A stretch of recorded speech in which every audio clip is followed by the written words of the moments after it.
नमस्कार बच्चों, कैसे हैं आप सब। आई होप आप सभी बहुत अच्छे होंगे और मौज मस्ती के साथ पढ़ाई भी डेफिनेटली कर रहे होंगे। इस वीडियो में हम लोग क्लास 10 चैप्टर 6 ट्रायंगल्स की थ्योरम 6.1 जिसको बेसिक प्रोपोर्शनैलिटी थ्योरम भी कहते हैं और थ्योरम 6.2 दोनों को ही प्रूव करना सीखेंगे और उस पर बेस एक्सरसाइज यानी एक्सरसाइज 6.2 के सभी क्वेश्चंस को बहुत डिटेल में डिस्कस करेंगे और उनको सॉल्व करेंगे। इस वीडियो को देखने के बाद जो बच्चे प्रूविंग वाले क्वेश्चन से घबराते हैं उनको भी प्रूविंग वाले क्वेश्चन से मोहब्बत होना शुरू हो जाएगी। अगर ये वीडियो आपको काम की लगती है तो देर किस बात की है, कॉपी पेन उठाइए, फोकस बनाइए और आ जाइए। मिलते हैं म्यूजिक के दूसरी तरफ। चलिए वीडियो की शुरुआत करते हैं और हम लोगों ने पिछली वीडियो में जो डिस्कस करा था यानी सिमिलर ट्रायंगल्स, दो ट्रायंगल्स अगर सिमिलर हैं तो उनके बीच में क्या रिलेशन होता है एक बार सब लोग रिकॉल करेंगे। उनके करस्पॉन्डिंग एंगल्स कैसे होते हैं, इक्वल होते हैं और उनकी करस्पॉन्डिंग साइड्स प्रोपोर्शन में होती हैं यानी सेम रेशियो में होती हैं। बहुत बढ़िया। चलिए अब हम लोग बात करते हैं कुछ बेसिक बातों पर। इक्वी एंगुलर ट्रायंगल्स क्या होते हैं। इक्वी एंगुलर ट्रायंगल्स वो ट्रायंगल्स होते हैं जिनके एंगल्स आपस में कैसे होते हैं बेटा, जिनके एंगल्स आपस में होते हैं इक्वल। कौन से एंगल्स, करस्पॉन्डिंग एंगल्स। अगर ये x तो ये भी x, अगर ये a तो ये भी a और अगर ये b तो ये भी एंगल b। इस तरह के ट्रायंगल्स इक्वी एंगुलर ट्रायंगल्स कहलाते हैं जिनके सभी करस्पॉन्डिंग एंगल्स आपस में कैसे होते हैं, इक्वल होते हैं। ठीक है, चलो भाई अब देखो थ्योरम 6.1 पे चलने से पहले कुछ बेसिक बातें और कर लेते हैं जो सारी बातें आपको पता होंगी। देखिए अगर ये एक हमने ट्रायंगल बनाया और इसकी नेमिंग कर देते हैं ए बी एंड सी, तो भैया ये बताओ इसका एरिया क्या होगा। तो सब लोग बोलेंगे सर ट्रायंगल का एरिया होता है, बोलो 1/2 इंटू बेस इंटू हाइट। यही तो होता है, बेस इंटू हाइट। अब समझना बात को, इस ट्रायंगल में मेरे पास 3 बेस हैं। वो 3 बेस कौन कौन से हैं देखो, जब हम ए बी की बात करते हैं तो ए बी अपने आप में एक बेस बन जाएगा, ए सी एक बेस बन जाएगा, बी सी एक बेस बन जाएगा। यानी ट्रायंगल की हर एक साइड अपने आप में एक बेस है। अच्छा तो अगर हम ए बी की बात करें तो ए बी के रिस्पेक्ट में हाइट क्या होगी, तो ए बी के अपोजिट वर्टेक्स कौन सा है, सी। तो सी से इस पर परपेंडिकुलर गिरा दो भाई। ये हमने एक परपेंडिकुलर बनाया, सपोज इसका नाम ई है। तो ए बी से परपेंडिकुलर कौन है, ए बी पर परपेंडिकुलर है ई सी और ए बी यहाँ पर बेस है, इसलिए ई सी जो है वो हाइट का काम करेगा, ये आपका हाइट का काम करने लगेगा। अच्छा भाई देखो अब ए सी की बात करते हैं। अगर हम ए सी की बात करें तो ए सी के रिस्पेक्ट में हाइट क्या है, फिर AC का अपोजिट वर्टेक्स B है, B से इस पर 90 डिग्री एंगल बनाओ। तो ये जो बना इसको हमने नाम दे दिया F। तो ये जो BF है ना ये AC पर परपेंडिकुलर है। तो AC पर परपेंडिकुलर कौन, BF। अच्छा भाई AC कौन है, बेस है। तो BF क्या काम करेगा, BF हाइट की तरह काम करेगा। अब BC की बात कर लेते हैं भाई। देखो BC के रिस्पेक्ट में आपकी हाइट क्या है, तो BC के अपोजिट वर्टेक्स देखो वो है A पर इससे 90 डिग्री बना दो, ये 90 डिग्री बना दिया, इसका नाम हमने दे दिया EF, सपोज G दे दिया। तो अब देखो यहाँ पर जो AG साइड बन रही है वो BC पर क्या है, परपेंडिकुलर है। फिर से वही बात, BC हमारा बेस है तो AG हमारी हाइट हो जाएगी। अब इन तीनों बातों को देख के अगर हमें ट्रायंगल के एरिया को लिखना हो तो हम क्या लिखेंगे, देखो 1/2। अगर हम बेस AB को लेते हैं, देखो AB को बेस लेते हैं तो AB के रिस्पेक्ट में हाइट क्या है, बहुत बढ़िया EC। ठीक है, अगर हम लोग BC को बेस लेते हैं तो 1/2 BC इंटू BC के रिस्पेक्ट में हाइट AG, बहुत बढ़िया। अच्छा भाई तीसरा बेस बताओ, अगर हम लोग AC को बेस लेते हैं 1/2 इंटू AC इंटू AC के रिस्पेक्ट में हाइट क्या है, BF, बहुत बढ़िया। तो ये देखो हमने VF भी लिख दिया। अब क्या दिख रहा है आपको, आप लोग बताइए कि भाई ट्रायंगल तो एक ही है और एरिया आप चाहे कितने भी मेथड से निकालिए, कितने भी अलग अलग फॉर्मूले से निकालिए, अगर एक ही ट्रायंगल है तो उसका एरिया भी इक्वल होगा। इस प्रॉपर्टी को यूज करते हुए मतलब एक यूनिक ट्रायंगल है तो उसका एरिया तो सेम ही होगा ना, चाहे आप किसी भी मेथड से निकालिए। तो ये सारे ही एरिया आपस में कैसे होंगे, आपस में इक्वल होंगे। ये एक बहुत छोटी सी बात है, बिल्कुल बेसिक सी। अब एक बात और समझिए, काफी सारे बच्चों को ये बात याद होगी और काफी सारे बच्चे ये बात भूल चुके होंगे। देखिए हम बना रहे हैं यहाँ पर दो पैरेलल लाइंस। ठीक है, क्या बना रहे हैं बेटा, दो पैरेलल लाइंस। पैरेलल लाइन की डेफिनेशंस बोलना शुरू करिए आप। चलिए बहुत बढ़िया, जो बच्चे ये कह रहे हैं कि पैरेलल लाइंस के बीच की जो डिस्टेंस होती है वो हमेशा कैसी होती है, वो हमेशा कांस्टेंट होती है। आप कहीं पर भी जाइए वो डिस्टेंस जब आप मेजर करेंगे तो वो कांस्टेंट ही आएगी। बहुत बढ़िया। अगर इनका नाम दे दें हम तो ये L और ये M दो लाइंस हैं जो कि पैरेलल हैं। मतलब भैया पैरेलल को कैसे लिखते हैं, L is parallel to M। चलो बहुत बढ़िया। अब देखो यहाँ पर हम बताना ये चाह रहे हैं कि आप लोगों को अगर ये बात याद है तो बहुत अच्छी बात है, नहीं याद है तो अभी समझ लीजिए। अगर पैरेलल लाइन में कोई एक पॉइंट हम ले ले या कोई एक लाइन सेगमेंट ले ले ए बी, इस ए बी लाइन सेगमेंट के दोनों ही किनारों यानी ए और बी को दूसरी पैरेलल लाइन के जितने पॉइंट्स पर हम मिलाएंगे, जितने भी पॉइंट्स पर हम मिलाएंगे हमको क्या मिलेगा, हमको बेटा ट्रायंगल मिलेगा। देखो यहां पर भी देखो हमने मिलाया तो हमें एक ट्रायंगल मिला, ठीक है ना। और मिलाओ जहां मन हो वहां मिला दो, यहां पर भी मिलाया तो भी हमको एक ट्रायंगल मिला। ठीक, समझना ये थोड़ा गलत हो गया है, यहां पर मिलेगा ये, तो ये भी एक ट्रायंगल बना। ठीक, इनकी नेमिंग कर देते हैं एक्स वाई जेड। तो ये जितने भी ट्रायंगल्स बन रहे हैं इन सब के एरियाज आपस में कैसे होंगे, इन सब के एरिया आपस में बेटा बराबर होंगे। कैसे, देखो area of triangle X A B is equal to area of triangle Y A B, और देखिए area of triangle Z A B. तो यहां पर क्या प्रॉपर्टी लग रही है जरा देख के समझिए। दो पैरेलल लाइंस हैं एल और एम। अब एक पैरेलल लाइन पर कोई एक बेस है जो कि ट्रायंगल्स के कॉमन बेस की तरह काम कर रहा है। वो यहां पर कौन है, ए बी। यहां पर ए बी कॉमन बेस है जितने भी ट्रायंगल्स बन रहे हैं, और उसका जो थर्ड वर्टेक्स है, देखो दो वर्टेक्स तो इसके इसी लाइन पर आ गए यानी बेस तो कॉमन हो गया, और जो बचा हुआ वर्टेक्स है वो प्रेजेंट होना चाहिए दूसरी पैरेलल लाइन पर। तो यानी कि वो सारे ट्रायंगल्स जो दो पैरेलल लाइंस के बिटवीन यानी दो पैरेलल लाइंस के बीच में प्रेजेंट हो और उन सब के बेस अगर कॉमन हो तो उन सब का एरिया भी आपस में इक्वल होता है।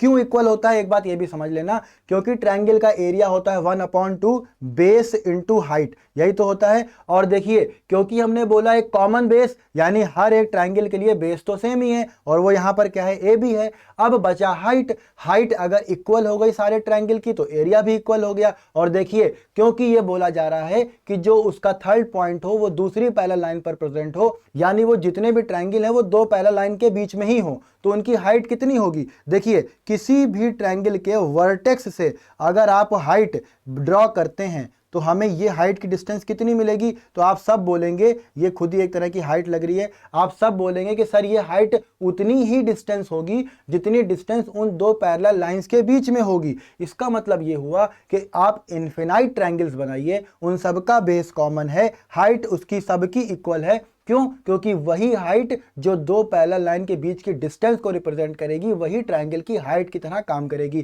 तो इस तरह से जब हम लोग फॉर्मूले में रख के वैल्यूज को एरिया कैलकुलेट करेंगे तो सभी ट्रायंगल्स के एरिया आपस में कैसे आएंगे, इक्वल आएंगे, क्योंकि बेस तो कॉमन है और हाइट सबकी सेम है, और फॉर्मूला तो ऑब्वियसली सेम ही होता है, इसका मतलब एरिया भी सबका इक्वल होगा। ये बात आप लोग समझ चुके होंगे। अब हम लोग चलते हैं थ्योरम 6.1 की तरफ।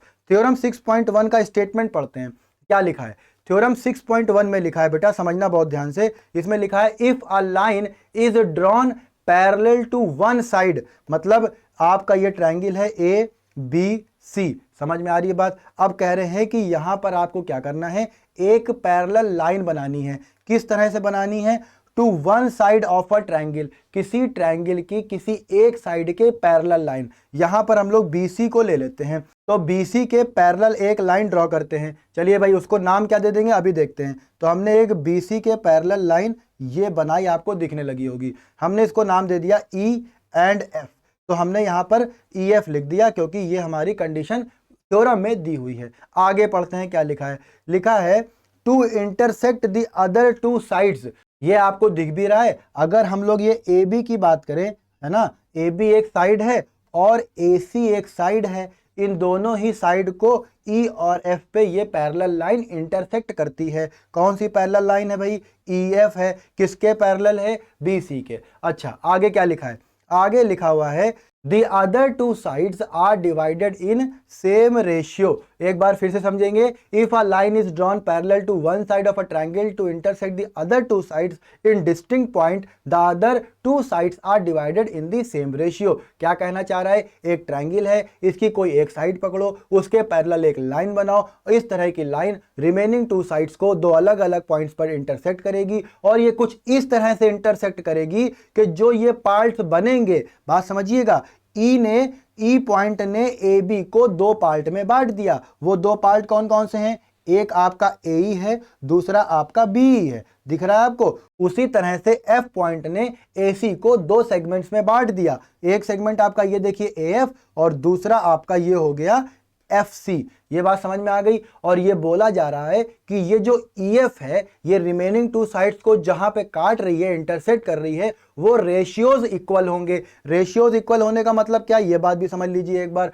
AE और BE, ये वाला पार्ट और ये वाला पार्ट, इनका आप निकालिए क्या, रेशियो, AE और BE। और देखिए ये AF और ये FC, इसका भी निकालिए रेशियो, यानी AF अपॉन FC। ये दोनों वैल्यूज आपस में कैसी होनी चाहिए, इक्वल। यही थ्योरम कहना चाह रही है। चलिए इसको एक बार और थोड़ा डिटेल में समझने की कोशिश करते हैं। देखो इसकी नेमिंग क्या करी थी हमने, ABC और यहां पर E था और ये F, इस तरह से एक लाइन इसको डिवाइड कर रही थी। अब देखो ये जो लाइन इसको डिवाइड करेगी उससे क्या होगा, ये जो ट्रायंगल है वो दो पार्ट्स में बट जाएगा। समझना बात को, ये ट्रायंगल जो है ये मेरा दो पार्ट में अब बट चुका है। इसकी नेमिंग भी कर लेते हैं और नेमिंग उसी हिसाब से होगी जो हमने ली हुई है। देखिए बात को समझिएगा, यहां पर हमारा पॉइंट है A, यहां पर है E, यहां पर है F, यहां पर भी देखिए E, ये F, ये B और यहां पर है हमारा C। ठीक है, थ्योरम ये कहती है कि EF जो एक लाइन के पैरेलल है वो रिमेनिंग टू साइड्स को, समझ रहे हैं आप लोग बात, रिमेनिंग टू साइड्स को कैसे डिवाइड करती है, सेम रेशियो में डिवाइड करती है। तो देखिए इस लाइन ने हमारे ट्रायंगल को दो पार्ट में डिवाइड कर दिया। एक पार्ट आपका ये हो गया AE, दूसरा पार्ट ये हो गया देखिए EB, ये देखिए दूसरा पार्ट हो गया EB। बहुत बढ़िया, इनका निकाल लेते हैं रेशियो। तो देखिए AE अपॉन EB, ये बात समझ में आ गई, बहुत बढ़िया। अब देखिए एक पार्ट हमारा ये हो गया AF, दूसरी साइड से देख रहे हैं, एक पार्ट हो गया AF, चलो भाई AF लिख लिया, और दूसरा पार्ट जो है वो हो गया FC। FC दिख रहा है आपको, ये देखिए ये है FC। इन दोनों पार्ट्स के भी रेशियो निकाल लिया हमने, अपॉन में कर दिया। और ये थ्योरम ये बोलती है कि भाई ये दोनों आपस में इक्वल होंगे, इतनी ही सी बात है। चलिए अब हमें क्या करना है, थ्योरम समझ में आ गई, स्टेटमेंट समझ में आ गया, चलिए बहुत बढ़िया। अगर ना समझ में आया हो तो क्या करना है, टेलीग्राम ग्रुप पर मैसेज करिए, कमेंट करिए कि आप लोग को कोई डाउट है, आप लोग को प्रॉब्लम है समझने में, तो इसके लिए हम आपके डाउट्स को टेलीग्राम पर जरूर क्लियर कर देंगे। देखिए अब इसकी प्रूविंग कैसे करी जाए। हमने एक ये ट्रायंगल बनाया जो कि आपकी बुक में भी दिया हुआ है, इसी तरह का कुछ ट्रायंगल है। देखिए बात को समझिएगा, यहां पर हमें प्रूफ क्या करना है, पहले उस बात को समझिए। हमें प्रूफ करना है AE upon EB is equal to AF upon FC। क्या प्रूफ करना है, AE upon EB is equal to AF upon FC।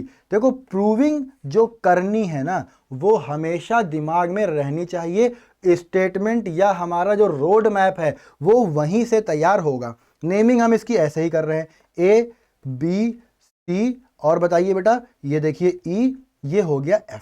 अब इस ट्रायंगल में देखिए F से दो ग्रीन कलर की लाइनें मिल रही हैं आपको, एक F को B से कनेक्ट कर रही है और एक F को AE पर कनेक्ट कर रही है, यानी कि एक लाइन है जो AE को इंटरसेक्ट कर रही है और शुरू हो रही है F से। ये बात समझ में आ रही है। चलिए तो इसकी नेमिंग अगर हम करें तो नेमिंग हम किस तरह से कर सकते हैं, इसको हमने दे दिया सपोज नाम दे दिया M, और उसी तरह से ऑरेंज वाली लाइन को हमने नाम दे दिया यहाँ पर N। तो ये किस तरह की लाइंस है बेटा, ये देखिए FM जो है ये AB पर परपेंडिकुलर है, FM जो है वो AB पर परपेंडिकुलर है, ये हमने खुद से कंस्ट्रक्ट करा है। यहां पर आप AB बोलिए या AE बोलिए, ये दोनों ही लाइनें एक ही लाइन को रिप्रेजेंट कर रही हैं। देखिए कैसे रिप्रेजेंट कर रही हैं, AE को अगर हम थोड़ा आगे बढ़ाते हैं तो हमें AB मिल जाता है। समझ में आ गई बात। चलिए तो हम यहाँ पर AE लिख लेते हैं, कोई कंफ्यूजन नहीं रखते हैं। तो यहाँ पर हम ले लिया AE, यानी FM is perpendicular to AE। अब EN की बात कर लेते हैं, तो EN किस पर परपेंडिकुलर है, ये परपेंडिकुलर है बेटा AF पे। अब देखो हमें जो प्रूविंग करनी है हम अपना स्टेटमेंट वहीं से निकालेंगे। ठीक है, बात को समझना। प्रूव ये करना है कि AE और EB, AF और FC, इनका रेशियो निकालना है। ठीक है, चलो बहुत बढ़िया। ये लाइनें पैरेलल हैं क्योंकि थ्योरम में बोला गया है कि एक ट्रायंगल है उसमें एक साइड के पैरेलल एक लाइन बनाइए जो कि रिमेनिंग टू साइड्स को इक्वल रेशियोज में डिवाइड करती है। यहां पर हमने EF को BC के पैरेलल लिया है। तो अब तक आप लोग फिगर समझ चुके होंगे। अगर कोई फिगर में डाउट है बेटा तो एक बार थोड़ा सा वीडियो को पीछे करो और समझ लेना। ठीक है, देखो F से M क्यों बनाया है, क्योंकि हमको एरिया कहीं ना कहीं चाहिए होगा, इसीलिए हमने आपको पहले ही एरिया का टॉपिक इंट्रोड्यूस करा। EN क्यों बनाया है, क्योंकि हमें फिर से उसी ट्रायंगल की बात करनी है। वो ट्रायंगल कौन सा बन रहा है, देखो ध्यान से, ट्रायंगल कौन सा बन रहा है, ट्रायंगल AEF।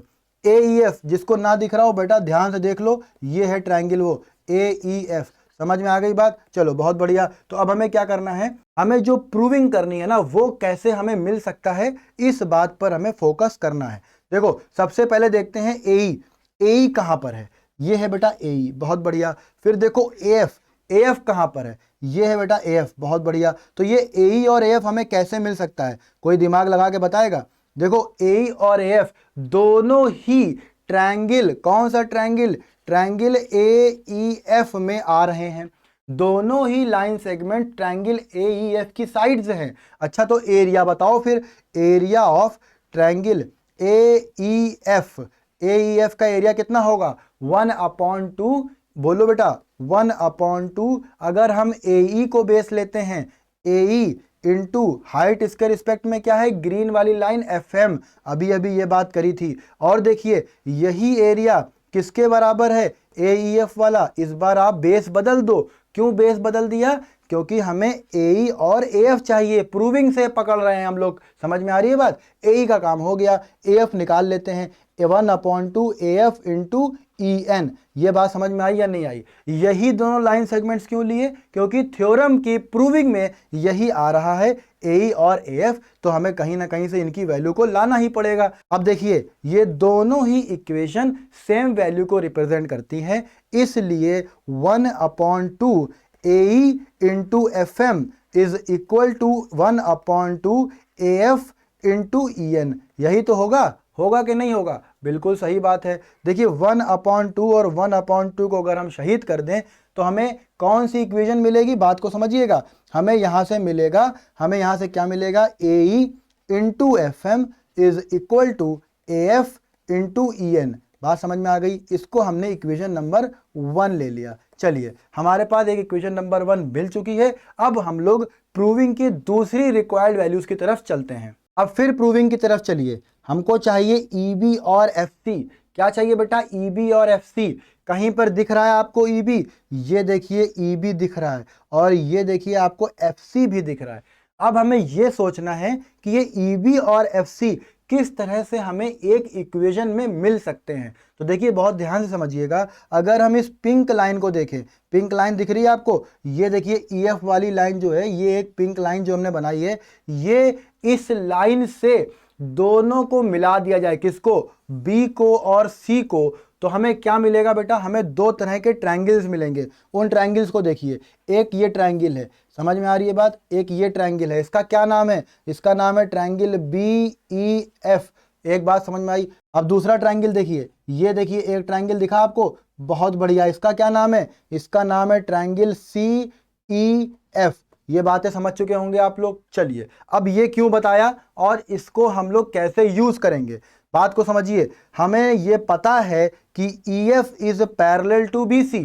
ये जो लाइन EF है ये BC के कैसी है, पैरेलल है, पैरेलल, बहुत बढ़िया। अब देखिए दो पैरेलल लाइंस के बीच में कितने भी ट्रायंगल्स बने हों, उनका बेस अगर कॉमन है और उनका जो तीसरा वर्टेक्स है वो किसी दूसरी वाली पैरेलल लाइन पर है, तो उनके एरियाज आपस में कैसे होंगे, इक्वल होंगे। पहले वीडियो की शुरुआत में इसीलिए बता दिया था। तो यहां पर दोनों ही ट्रायंगल्स, देखिए एक ट्रायंगल ये था, दूसरा वाला जो हमने लिख दिए हैं दोनों, BEF और CEF। इन दोनों ही ट्रायंगल के लिए ये जो EF लाइन है ना, ये EF लाइन बेस का काम कर रही है। देखो समझना बात को, EF कॉमन बेस हो गया, कॉमन बेस हो गया, चलो बहुत बढ़िया। और हमको ये पता है EF is parallel to BC भी हो गया। इसका मतलब दोनों ही ट्रायंगल्स कौन कौन से, area of triangle BEF is equal to area of triangle CEF। ये दोनों आपस में कैसे होंगे भैया, इक्वल होंगे, इक्वल। जब ये इक्वल आ गए, चलो इनकी वैल्यूज निकालें। अब बात को समझना, क्यों निकाले वैल्यूज, क्योंकि हमें तो EB चाहिए और FC चाहिए। इसका क्या करेंगे हम, इसका तो कोई काम नहीं है हमको। तो BEF को थोड़ा ध्यान से आप लोग देखिए, BEF को फिर से देखिए, ये ट्रायंगल आपको BEF दिख रहा है, चलिए बहुत बढ़िया, इसको हम आपको अलग बना के दिखाते हैं। BEF को समझिए, ये लाइन आपकी BE, ठीक है, ये लाइन आपकी BE। अच्छा ये देखिए आपका F, और इनको हमने मिला दिया, ठीक, तो ये हो गया BEF। इस ट्रायंगल के लिए हमें हाइट क्या लेनी पड़ेगी, ये कौन बताएगा? देखो ध्यान से, एफ से परपेंडिकुलर अगर आप इस बीई लाइन को थोड़ा आगे एक्सटेंड करते हैं, ठीक है, और इस पर एक परपेंडिकुलर ड्रॉ करते हैं, तो ये देखो कहां पर मिल रहा है, ये एम पर मिल रहा है। ये बात समझ में आई? इसीलिए वो कंस्ट्रक्शन में ग्रीन लाइन से परपेंडिकुलर ड्रॉ किया गया था, उसको हम लोग एज अ हाइट लेंगे। किसके रिस्पेक्ट में? बीई के रिस्पेक्ट में। ये कुछ इस तरह का ट्रायंगल है, ऑब्ट्यूज एंगल वाला। ये अगर एक आपका ट्रायंगल है और इसके लिए हाइट क्या लेते हैं, ये हाइट आएगी। समझ में आ रही है बात? तो इस एक्स वाई जेड के लिए हाइट जो है वो क्या है, वो है एक्सपी। ये कॉन्सेप्ट यहां पर यूज किया गया है। तो समझ में आ गया होगा अब तक आप लोगों को। चलिए बहुत बढ़िया। तो इसकी वैल्यूज भी बता दीजिए अगर समझ में आ गया है। तो ट्रायंगल का एरिया कितना आ जाएगा, किसका, बीईएफ के लिए कितना आ जाएगा, 1/2। बीई इसका बेस हो गया, हाइट कितनी है, एफएम। समझ में आ गई बात? चलो बहुत बढ़िया। सेम काम हम लोग किसके लिए करेंगे, सेम काम हम लोग करेंगे ट्रायंगल, दूसरा वाला ट्रायंगल। देखिए पहले ये थोड़ा साफ कर लिया जाए। अब देखो दूसरा ट्रायंगल कौन सा है, EFC। बात समझ में आ रही है? इसको भी अलग अलग बना के दिखाते हैं। EFC को देखो, ये आपकी लाइन E, ये आपकी लाइन F, ठीक है। F से लाइन एक जा रही है C और इसको हमने मिला दिया, तो ये आपका बन रहा है ट्रायंगल। बहुत बढ़िया भाई। अब देखो इसमें हमें क्या करना है, वही काम। FC को अगर एक्सटेंड करें तो E से इस पर परपेंडिकुलर ड्रॉ करें, तो ये देखो कहां पर मिल रहा है, N पर मिल रहा है। N पर मिल रहा है, तो इसका एरिया भी बता दो भैया। तो एरिया ऑफ ट्रायंगल EFC बोले या CEF बोले, कितना आएगा, 1/2। बेस क्या है बेटा, FC बेस है, FC। बहुत बढ़िया, FC इंटू यहाँ पर परपेंडिकुलर क्या है, EN। तो दोनों ही एरिया की वैल्यू समझ में आ गई। चलो अब क्या करना है, अब इन एरियाज की वैल्यू को अपने स्टेटमेंट पे रख देना है। वो स्टेटमेंट क्या था, इन दोनों ही ट्रायंगल्स के एरिया आपस में कैसे हैं, इक्वल हैं। क्यों हैं, क्योंकि ये दो सेम पैरेलल लाइंस के बीच में बन रहे हैं, इनका बेस कॉमन है और जो इनका वर्टेक्स है तीसरा वाला, वो पैरेलल लाइन पर ही प्रेजेंट है। चलो भाई वैल्यूज को पुट करते हैं। तो सब लोग एक बार फिगर में डायरेक्ट देख के मेरे साथ बोलेंगे BEF। देखिए BEF के लिए एरिया क्या है, 1/2। बेस है आपका, देखिए BE क्या है, बेस। चलो फिगर थोड़ा साफ कर दें तो शायद समझ में आने लगेगा। समझ में आ रही है बात? चलो ये हमने फिगर को साफ कर दिया। अब आप लोग बोलना शुरू करिए। तो 1/2 इंटू बेस BE, BE के रिस्पेक्ट में हाइट FM। बहुत बढ़िया। CEF में देखें तो 1/2 बेस कितना है, FC, और यहाँ पर परपेंडिकुलर EN। चलो भाई यहाँ पे हमें एक दूसरी इक्वेशन मिलने लगी। इसमें भी 1/2 और 1/2 को अगर शहीद कर दें तो हमें क्या मिलेगा, सब लोग बताएंगे। हमको मिलेगा BE into FM is equal to FC into EN। ये आपकी इक्वेशन नंबर 2 हो गई। तो अब हमें क्या करना है, इक्वेशन नंबर 1 और 2 को बहुत ध्यान से देखना है। क्या करना है, घूर घूर के बहुत ध्यान से देखना है। हमें क्या दिखता है, देखो AE, ये देखो AE इक्वेशन नंबर 1 में। EB, ये देखो EB बोले या BE बोले एक ही बात है। EB बोले या BE बोले, कहाँ गया, छुप गया ये तो। EB या BE एक ही बात है। चलो भाई हमने EB भी इसको लिख के दिखा दिया। अब देखो AF कहाँ पर है, इक्वेशन नंबर 1 में राइट साइड पर है। FC कहाँ पर है, इक्वेशन नंबर 2 में राइट साइड पर है। तो यहाँ पे हमें जो प्रूविंग के 4 सेगमेंट्स थे वो हमें सब दिखने लगे। अब ये बताओ कि AF के नीचे EB आ रहा है, AF के नीचे FC आ रहा है, कैसे आएगा ये अपॉन में? तो सब लोग चिल्ला चिल्ला के बोलेंगे, सर ये भी नहीं पता आपको, इक्वेशन नंबर 1 को इक्वेशन नंबर 2 से डिवाइड कर दीजिए सर, अपॉन का साइन अपने आप आ जाएगा। चलो भाई ये बात समझ गए। चलो अब हम क्या करने जा रहे हैं, डायरेक्ट हम इक्वेशंस को लिखेंगे और डिवाइड करके वैल्यूज को प्रूफ कर देंगे। चलो फिर करते हैं। तो भैया हमने दोनों ही इक्वेशंस को लिख लिया है। अब क्या करना है, इक्वेशन 1 को इक्वेशन 2 से डिवाइड कर देना है। तो भाई कर देते हैं। जब हम डिवाइड करेंगे तो हमको मिलेगा AE into FM upon EB into FM is equal to AF into EN upon, बताइए, FC इंटू EN। अब सब लोग सेम शक्लों को ढूंढो। देखो FM और FM शहीद, EN और EN शहीद। क्या बचा भैया, सब लोग बोलो। सर अब बच रहा है AE upon EB is equal to AF upon FC, और यही सर प्रूव करना था। बात समझ में आई? यही प्रूव करना था। AE क्या है? ये देखो ऊपर वाला सेगमेंट, EB नीचे वाला, उसी तरह से AF ऊपर वाला और FC नीचे वाला। हुआ क्या? दोनों ही साइड इक्वल रेशियो में डिवाइड हो गई। किसने डिवाइड करा? सर EF ने करा। EF कौन है? BC के पैरेलल है। तो थ्योरम बन गई, एक ट्रायंगल में किसी साइड के पैरेलल लाइन बनाओ तो वो रिमेनिंग टू साइड को जहां पर इंटरसेक्ट करेगी वो पॉइंट्स उन साइड्स को इक्वल रेशियोज में डिवाइड कर देंगे। इसी को बेसिक प्रोपोर्शनैलिटी थ्योरम बोला जाता है। समझ गए बात? बहुत बढ़िया। चलो अब हम लोग आगे बढ़ते हैं। हम हमेशा से बच्चों को बुक पढ़ने के लिए बोलते हैं, बेटा आप अपनी बुक जरूर पढ़ा करिए, और अगर बुक में भी कोई डाउट बनता है तो उसकी फोटो क्लिक करिए, टेलीग्राम ग्रुप पर डाल दीजिए और अपने डाउट्स को क्लियर करिए। बुक्स पढ़ना बहुत जरूरी है, इससे आपके बेसिक्स बिल्कुल बढ़िया से क्लियर हो जाते हैं। यहाँ पर पेज नंबर 123 में ऊपर से शायद 9वीं या 10वीं लाइन को अगर हम ध्यान से देखें तो उसमें लिखा है, A famous Greek mathematician Thales gave an important truth relating to two equiangular triangles। इसीलिए हमने इक्विएंगुलर ट्रायंगल बताया था। तो इक्विएंगुलर ट्रायंगल क्या होता है? ऐसे ट्रायंगल जिनके एंगल्स आपस में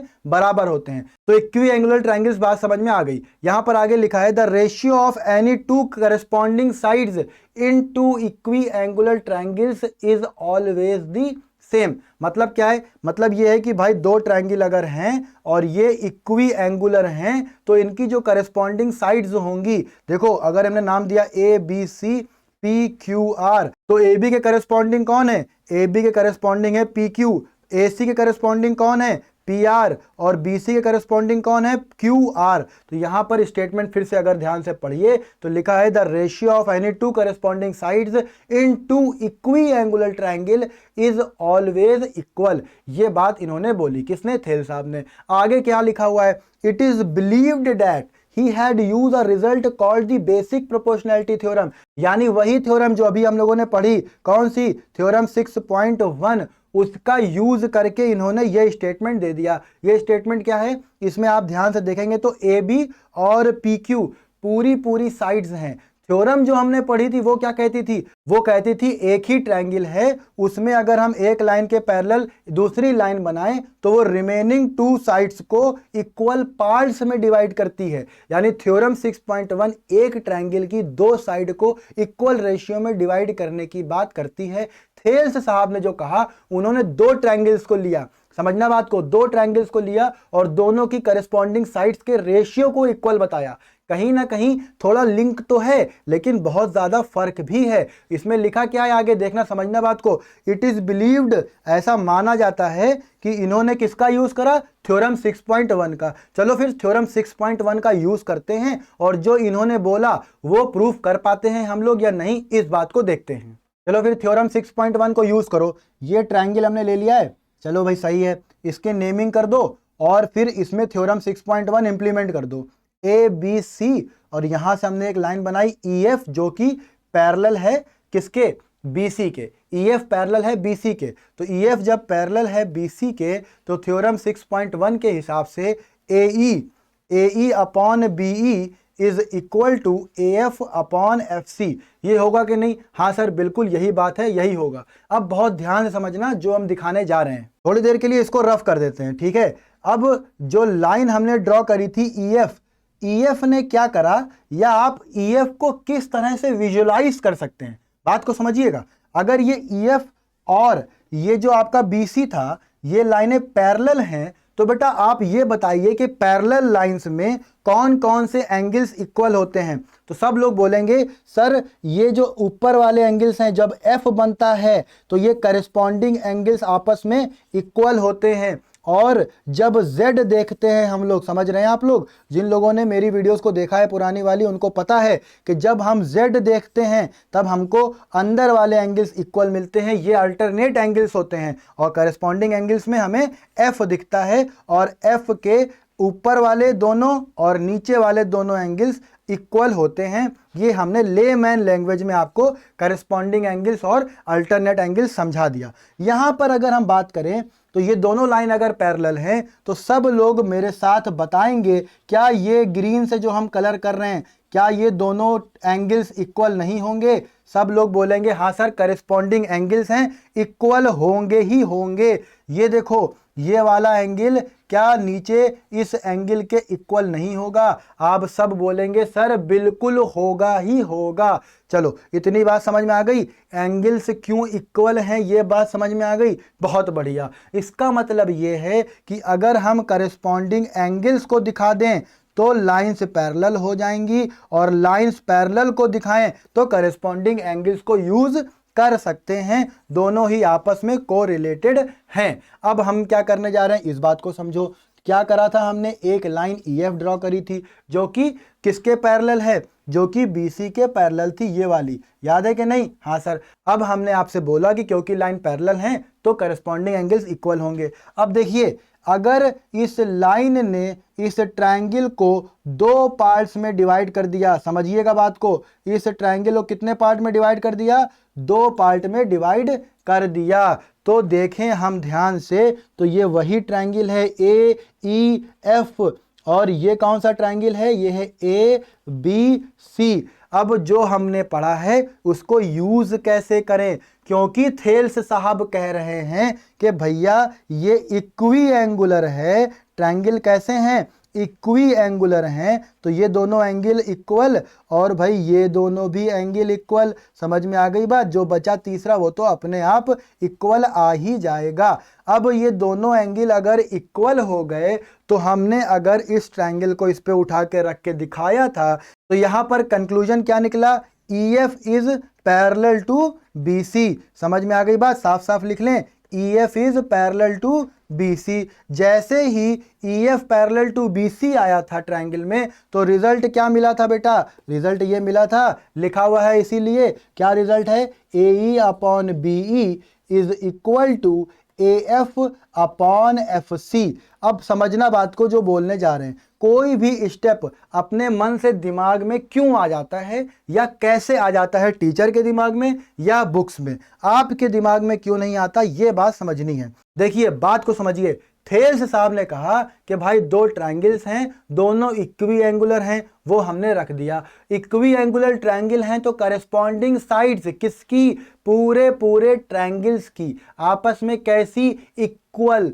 क्या अभी मेरे पास जो स्टेटमेंट या इक्वेशन है इसमें दोनों ट्रायंगल्स की पूरी पूरी साइड्स आ रही हैं? एक बार ध्यान से देखो, अगर हम ध्यान से देखें तो AB कहीं पर भी हमें नहीं दिखता है अपनी इक्वेशन में। कहाँ, कहीं दिख रहा है AB? कहीं पर नहीं दिख रहा। हाँ ये जरूर कह सकते हैं कि जो बड़ा वाला ट्रायंगल था ABC, इसमें जो ये साइड थी E और यहाँ पर F, तो AE और EB दोनों को जब हम ऐड कर देंगे, समझ रहे हैं आप मेरी बात को, AE और EB दोनों को जब ऐड कर देंगे तो हमें AB मिल जाएगा। मतलब AB लाने के लिए हमको AE प्लस क्या करना है, EB करना है। सिमिलरली AC लाने के लिए हमें क्या करना होगा, AF और FC को ऐड करना होगा। तो AC लाने के लिए AF और FC को क्या करना होगा बेटा, ऐड करना होगा। अब ये कैसे ऐड हो सकते हैं, ये दिमाग में कैसे आए, पहले तो एक बात को समझो, क्या दोनों ही ट्रायंगल में, समझना बात को, कैसे चीजों को गायब करना है और उसी को क्यों गायब करना है। अभी हम आपसे बोल देंगे कि भैया ऐसा करो, इस इक्वेशन को ना रेसिप्रोकल कर दो, तो काफी सारे बच्चे बोलेंगे सर आप तो रट के आए हैं, वीडियो बना रहे हैं और आपने रट लिया और बता दिया। रेसिप्रोकल क्यों करना है इस बात को अभी समझ लो बहुत ध्यान से। दोनों ही ट्रायंगल में क्या आपको कहीं पर भी BE दिख रहा है? नहीं दिख रहा है। क्यों? यहां पर AE है और AB है, AE और AB दिख रहा है, BE या EB कहीं पर नहीं दिख रहा है। ये दोनों एक ही है ना, BE लिखे या AB लिखे एक ही बात है। उसी तरह से दोनों ही ट्रायंगल में FC नहीं दिख रहा है, क्योंकि हम थेल्स साहब के साथ चल रहे हैं, हम अपनी थ्योरम 6.1 को डायरेक्ट यूज नहीं कर रहे हैं, उसके कुछ पार्ट को यूज कर रहे हैं। ठीक है, FC भी हमें नहीं दिख रहा है। अब जो चीजें हमको नहीं दिख रही हैं उनका कोई काम नहीं है, तो उनको करना है गायब। गायब कैसे होगा वो अभी समझ में आएगा। ऐसा करो, इसको रेसिप्रोकल करो, रेसिप्रोकल करेंगे तो मिलेगा BE अपॉन AE और यहां पर मिलेगा FC अपॉन AF। ठीक है, तो ये स्टेटमेंट दोनों कैसे लाए जाए, यहां पर देखो ध्यान से, अगर दोनों साइड 1 ऐड कर देना तो एलसीएम ले, अगर हम 1 ऐड करने के बाद एलसीएम लेने पर यही इक्वेशंस दिखेंगी। देखो बीई प्लस एई, यहां पे मल्टीप्लाई होगा ना 1 से, AE upon AE is equal to F C plus A F upon A F. ये बात समझ में आ गई होगी। चलो बहुत बढ़िया, तो यहां पर हम सीधे वैल्यू सब्स्टिट्यूट करें अगर, तो हमें क्या मिलेगा, देखो बीई या ईबी एक ही बात है, समझ गए होगे अब तक। तो बीई और एई का एडिशन किसके इक्वल है, ए बी के इक्वल है, तो ए बी अपॉन ए ई। अच्छा भाई, और देखिए ए एफ और एफ सी का एडिशन किसके इक्वल है, ए सी के इक्वल है, ए सी अपॉन ए एफ। बहुत बढ़िया भाई। चलो अब हमें क्या दिख रहा है, हमको दिख रहा है रेशियो किसका, ट्रायंगल की दोनों साइड्स का। कैसी साइड्स हैं, करेस्पॉन्डिंग साइड्स हैं सर, बहुत बढ़िया। कैसे ट्रायंगल हैं, इक्वी एंगुलर ट्रायंगल है। कैसे, इक्वी एंगुलर ट्रायंगल है। तो फिर से थेल साहब का आप स्टेटमेंट पढ़िए, तो क्या लिखा है, the ratio of any two corresponding sides in two equiangular triangles is always the same। हमने कौन सी थ्योरम ली, हमने ली थ्योरम 6.1, उसको यूज करा और थेल्स साहब के स्टेटमेंट को प्रूव कर दिया। जिसको ना समझ में आया हो वीडियो को पीछे करना, 1-2 बार एक्सप्लेनेशन को सुन लेना। इस तरह की प्रूविंग्स क्वेश्चन में भी कई बार यूज होगी और हो सकता है एग्जाम्पल्स में भी आपको इस तरह की प्रूविंग्स के क्वेश्चंस मिल जाएं। अब क्या करना है, नेक्स्ट थ्योरम पे चलना है। कौन सी थ्योरम, 6.2। देखो भाई थ्योरम 6.2 क्या कहती है, if a line divides any two sides of a triangle, ये ट्रायंगल को हमने दे दिया नाम ए बी सी। कोई एक लाइन है जो इस ट्रायंगल की टू साइड्स को किसमें डिवाइड करती है, सेम रेशियो। सेम रेशियो का मतलब प्रोपोर्शन। तो एक लाइन बना ली जाए, एक लाइन बना ली हमने, इसका नाम हो गया सपोज, चलो एक्स वाई लिख लेते हैं। ये जो एक्स वाई लाइन है ये दो साइड्स यानी ए बी और बी सी को इक्वल रेशियो में डिवाइड करती है, सेम रेशियो में डिवाइड करती है। इसका क्या मतलब है, इसका मतलब है कि A X upon X B is equal to A Y upon Y C. ये थ्योरम का स्टेटमेंट है। फिर आगे लिखा है then the line is parallel to the third side, मतलब पहली लाइन गिवन है। ये वाला पॉइंट आपका गिवन है। क्या चीज गिवन है, क्या चीज प्रूफ करनी है, ये समझना है। ये एक्स लिखा हुआ है, ठीक है ना। गिवन क्या है, ये रेशियो गिवन है। प्रूव क्या करना है, ये जो लाइन हमने बनाई है ना, कौन सी, एक्स वाई, ये तीसरी साइड यानी जिसको ये इंटरसेक्ट नहीं कर रही है। किसको इंटरसेक्ट कर रही है, ए बी को कर रही है और ए सी को कर रही है। किसको नहीं कर रही है, बी सी को। तो ये थर्ड साइड के पैरेलल है। ये बात हमें प्रूव करनी है। पीटी मतलब प्रूव डैट। अब समझो बात को, ये बात हमको पता है, थ्योरम 6.1 में पढ़ चुके हैं। एक ट्रायंगल है, उसमें एक साइड के पैरेलल लाइन बनाइए, वो रिमेनिंग टू साइड्स को सेम रेशियो में डिवाइड करती है। थ्योरम 6.1 का ये क्या है, ये थ्योरम 6.1 का कन्वर्स है। अब इस तरह की प्रूविंग्स को हम कैसे करते हैं, मैथ्स में जब कोई चीज ऑलरेडी सही होती है और उसको सही प्रूव करना होता है तो हम क्या करते हैं, उसको हम गलत पहले अज्यूम करते हैं, है ना। एक अजम्पशन बनाते हैं अपने मन से जो कि एक्यूरेट प्रूविंग से थोड़ा अलग होती है, डेविएट कर रही होती है। फिर हम ये दिखाते हैं कि जो हमने अजम्पशन करी है वो किस तरह से गलत है या फिर वो अजम्पशन किस तरह से मेरी प्रूविंग को सपोर्ट करती है। ठीक है, तो इस तरह की प्रूविंग में सबसे पहले हमें क्या करना होगा, ये समझो। सबसे पहले तो हमको ये लेना होगा, ये अज्यूम करना होगा कि जो लाइन हमने बनाई है ना एक्स वाई, ये एक्स वाई जो है इज नॉट पैरेलल टू, क्या है, is not parallel to B C. ये बात समझ में आ गई। ये तो ऑलरेडी दिया हुआ है क्योंकि ये चीज प्रूफ करनी है। अच्छा भाई, अभी देखो थोड़ा फिगर और सही से बनाएं तो और अच्छे से आपको समझ में आएगा। हमने एक लाइन अपने मन से अज्यूम कर ली, ये एक्स वाई थी which is not parallel to B C and given है। क्या गिवन है बेटा, जो गिवन है उसको लिख लेते हैं A X upon X B is equal to A Y upon Y C. इसको हमने इक्वेशन नंबर 1 ले लिया। अब बात को समझिए, जो हमने पढ़ा है वो तो यूज करेंगे ना, वो थोड़ी ना कोई भुलवा देगा हमें। हमने क्या पढ़ा है, हमने पढ़ा है सर ट्रायंगल में अगर, क्या पढ़ा है बेटा, ट्रायंगल में अगर एक साइड के पैरेलल एक साइड और बनाई जाए और वो कुछ इस तरह की साइड होगी जो रिमेनिंग टू साइड्स को, अगर हम इसको z अज्यूम कर लें, रिमेनिंग टू साइड्स को इक्वल प्रोपोर्शन यानी सेम रेशियो में डिवाइड करेगी। थ्योरम 6.1। थ्योरम 6.1 को यूज कैसे कर रहे हैं, वो कंस्ट्रक्शन हमें करना पड़ेगा क्योंकि वो तो हमें पता है ऑलरेडी। तो हमने क्या करा, हमने यहां पर कंस्ट्रक्ट करी एक लाइन एक्स जेड, कुछ ऐसे एक्स जेड कंस्ट्रक्ट करी कि सर ये BC के पैरेलल है। अब जब एक्स जेड BC के पैरेलल है तो यहां पर लगाओ थ्योरम 6.1। क्या है थ्योरम 6.1? जैसे ही हमें पैरेलल साइड्स दिखी, हमको पता है ये इक्वल प्रोपोर्शन में डिवाइड करेगी। क्या वैल्यू आएगी, AX upon XB is equal to AZ upon ZC। इसको हमने इक्वेशन नंबर 2 ले लिया। ये बात समझ में आ रही है, इसमें तो कोई डाउट नहीं है ना बेटा। चलो अब इक्वेशन 1 और 2 इनको यूज करते हैं और देखते हैं हम क्या कर सकते हैं। इक्वेशन 1 और 2 को ध्यान से अगर हम देखें तो हमें दिखता है कि सर AX अपॉन XB दोनों ही इक्वेशंस के लेफ्ट साइड हैं। इसका मतलब ये हुआ कि इक्वेशन 1 से या तो आप वैल्यू उठा के रख दीजिए इक्वेशन 2 में, या इक्वेशन 2 से वैल्यू इक्वेशन 1 में उठा के रख दीजिए।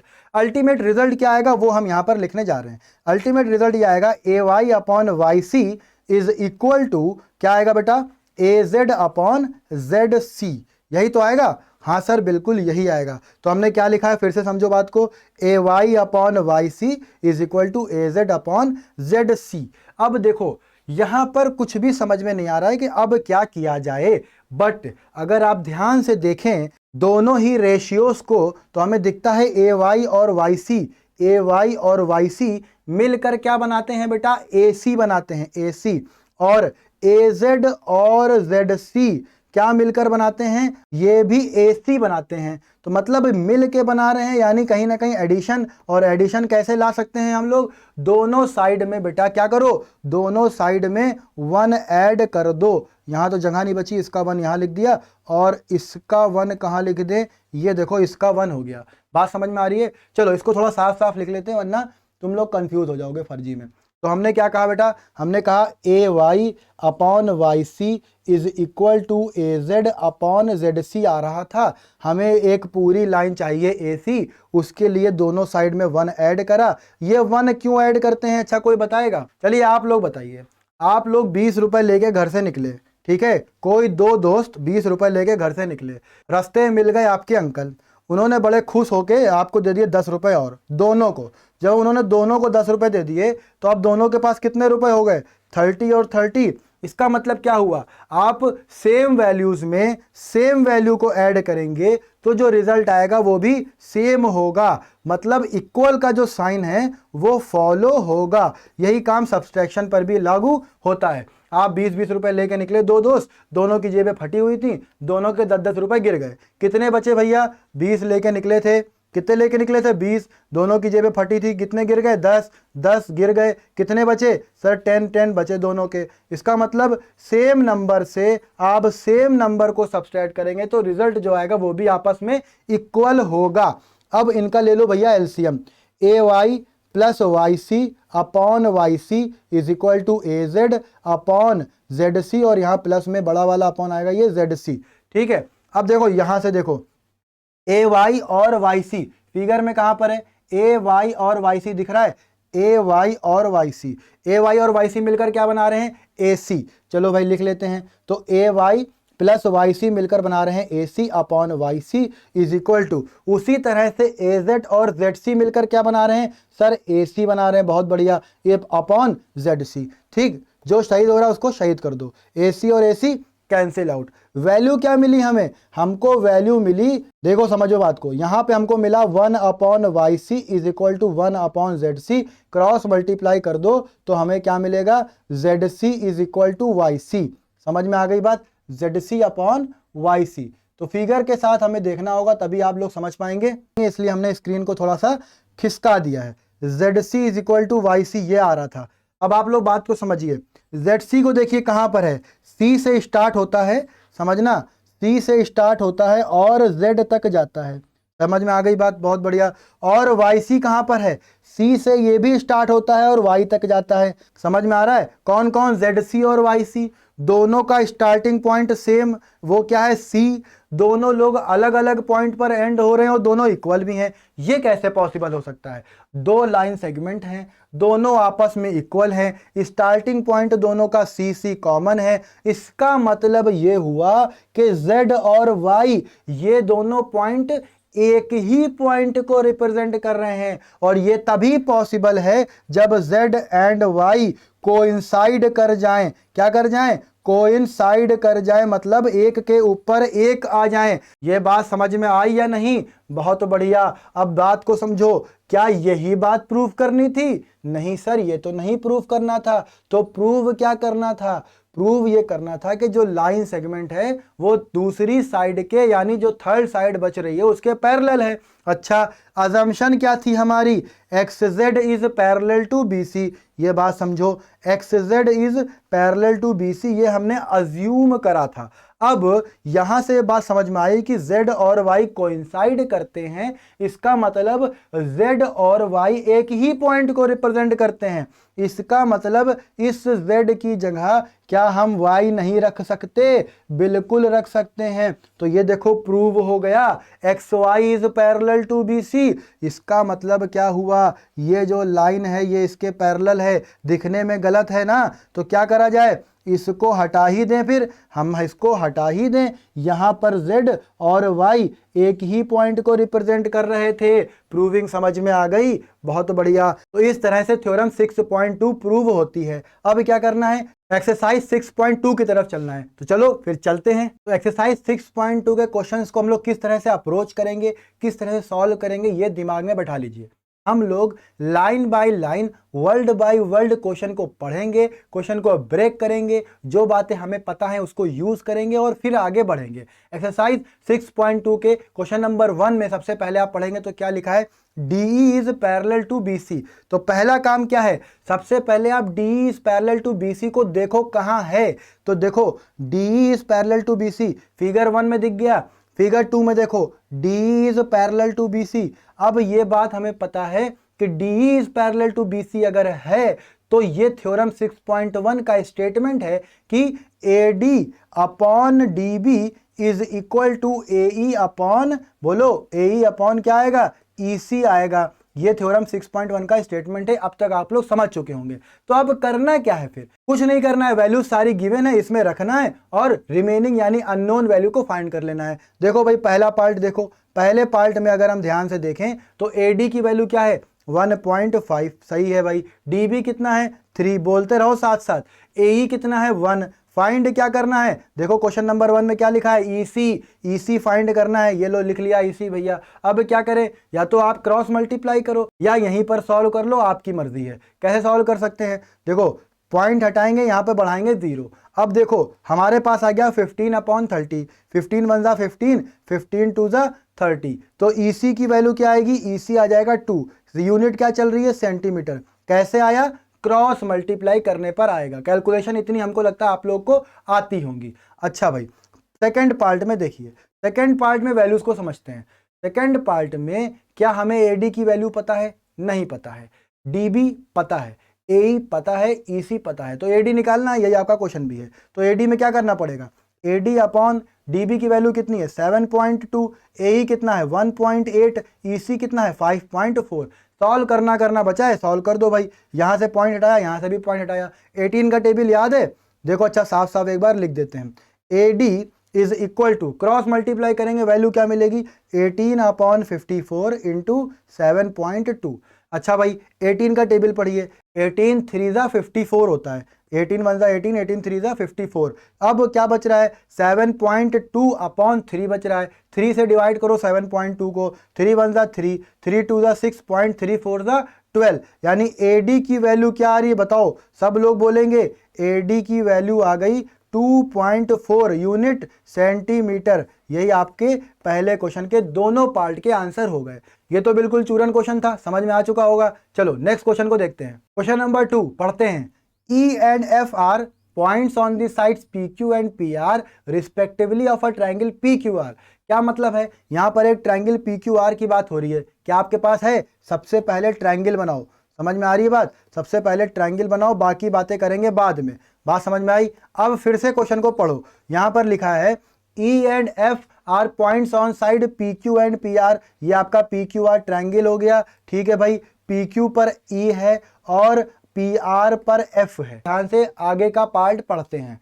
State whether EF is parallel to QR। मतलब ये है कि आप सारे केसेस को एनालाइज करिए और ये बताइए कि क्या EF QR के पैरेलल है। मतलब यहां पर आपको डेटा को यूज करना है और ये बताना है कि अगर E और F को हम मिलाते हैं तो जो लाइन सेगमेंट EF बन रहा है वो क्या QR के पैरेलल है या नहीं है। थ्योरम 6.2 का स्टेटमेंट क्या कहता है? एक लाइन जो ट्रायंगल की दो साइड्स को इक्वल रेशियो में बांट दे, फॉर एग्जांपल ABC EF यानी AE upon EB is equal to AF upon FC अगर है तो हम कहते हैं कि EF is parallel to BC। मतलब पहले हमें यह चेक करना होगा कि इस गिवन ट्रायंगल PQR में क्या PE upon EQ is equal to PF upon FR ये है या नहीं है। अगर हमने ये इक्वल दिखा दिया इसका मतलब EF पैरेलल QR आ जाएगा थ्योरम 6.2 से। तो चलिए अब हमें इस क्वेश्चन में करना क्या है, समझ में आया? हमें करना है PE अपॉन EQ की वैल्यू फाइंड और PF अपॉन FR की वैल्यू फाइंड। फिर हमें कंपेयर करना है दोनों की वैल्यूज को। दोनों वैल्यूज इक्वल हैं मतलब EF पैरेलल QR है, दोनों वैल्यूज इक्वल नहीं है मतलब EF पैरेलल QR नहीं है। ठीक है, चलो अब हम PE अपॉन EQ की बात करते हैं पहले पॉइंट के लिए। तो PE अपॉन EQ वैल्यू बताइए। PE का मतलब 3.9, EQ की वैल्यू 3। सॉल्व करें अगर इसको हम तो 3 1 जा 3, 3 1 जा 3.3, 3 जा 9, 1.3 आएगा। ठीक है, अब क्योंकि ये एक रेशियो है, रेशियो की यूनिट कोई नहीं होती है तो कोई PE upon EQ is equal to 1.3 centimetre ना लिख देना।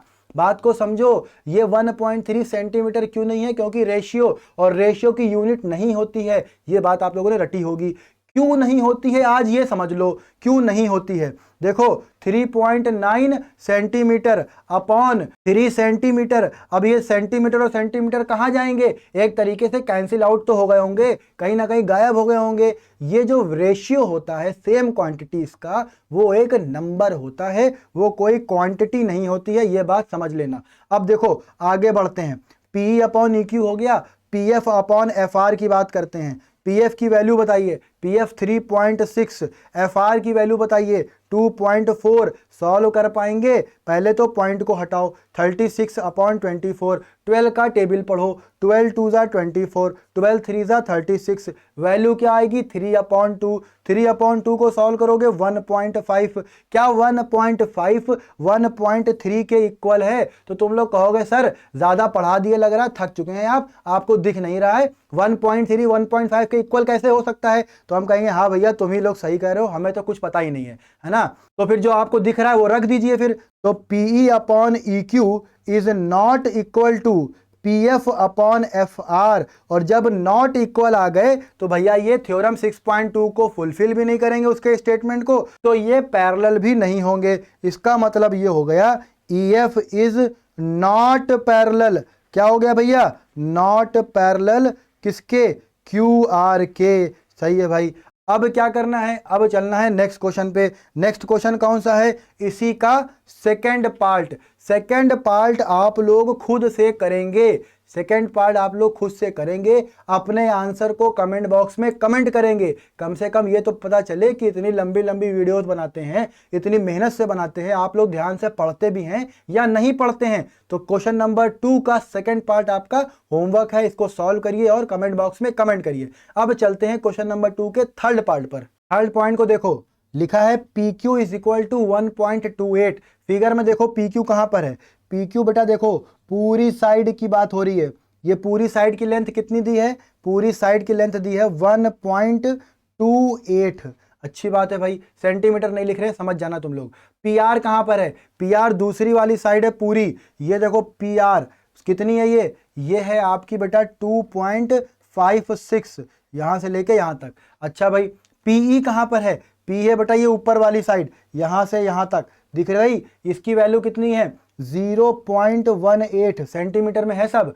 पीएफ कहां पर है, ये देखो पीएफ दिख रहा है ना, बहुत बढ़िया। पीएफ की वैल्यू कितनी दी है 0.36, सब की सब सेंटीमीटर में। अब बताओ हमें वैल्यू किसकी फाइंड करनी है, P upon E Q, P F upon F are. क्या ई क्यू आपको दिख रहा है, नहीं दिख रहा है। ई क्यू कैसे निकाल सकते हैं भैया, देखो 1.28 से 0.18 सब्सट्रैक्ट कर दो, तो क्या ई क्यू नहीं आ जाएगा, बिल्कुल आ जाएगा। वैल्यू क्या आएगी बताइए 1.1, यानी ई क्यू की वैल्यू आ गई 1.1, बहुत बढ़िया। एफ आर कैसे आएगा, 2.56 से 0.36 को सब्सट्रैक्ट कर दीजिए, 2.56 से 0.36 को सब्सट्रैक्ट कर देंगे तो वैल्यू क्या आएगी 0, 5 में से 3 जाएगा 2.2 आ गया। अब क्या करें, अब हम लोग रेशियोज को फाइंड कर लेते हैं।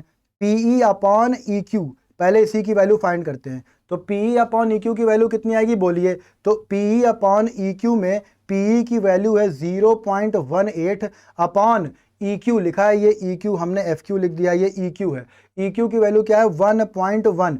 अब इसको थोड़ा सिंप्लीफाई करें तो हम ये कर सकते हैं कि या तो आप पॉइंट से पॉइंट कैंसिल आउट करिए, या आप 100 से मल्टीप्लाई और 100 से डिवाइड कर दीजिए, इससे आपकी वैल्यू थोड़ी सिंप्लीफाई हो जाएगी। तो वैल्यू क्या आएगी देखिए, पीई अपॉन ई क्यू की वैल्यू आएगी 18 अपॉन 110, यही आएगी। इसमें देखो डिवाइड करते हैं, किससे डिवाइड करें, 2 से डिवाइड हो रहा है, 2 9 ज़ा 18, 2 5 ज़ा 10, 2 5 ज़ा 10, 9 अपॉन 55, ये आ गई मेरी पीई अपॉन ई क्यू की वैल्यू, इक्वेशन नंबर 1।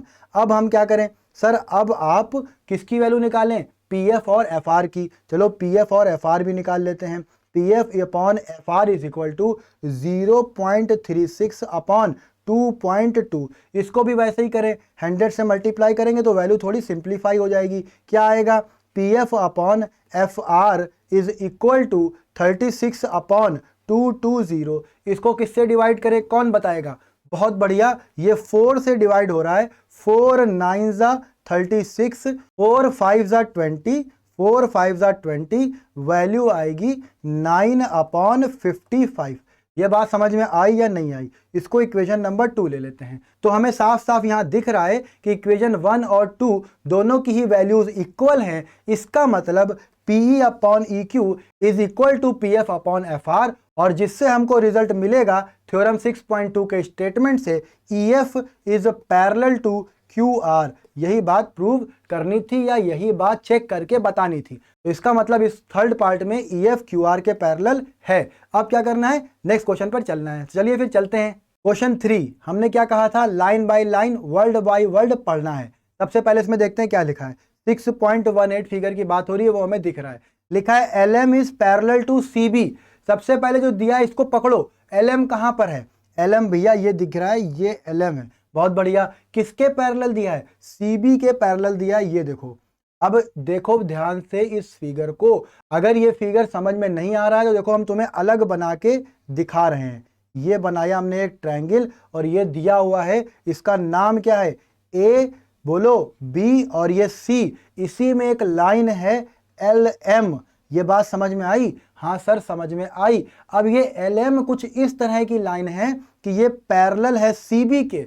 तो भैया LM अगर CB के पैरेलल है तो थ्योरम 6.1 के हिसाब से हम क्या लिख सकते हैं बताइए सब लोग, हम लोग लिख सकते हैं AL upon LC is equal to, किसके इक्वल लिख सकते हैं, AM अपॉन MB।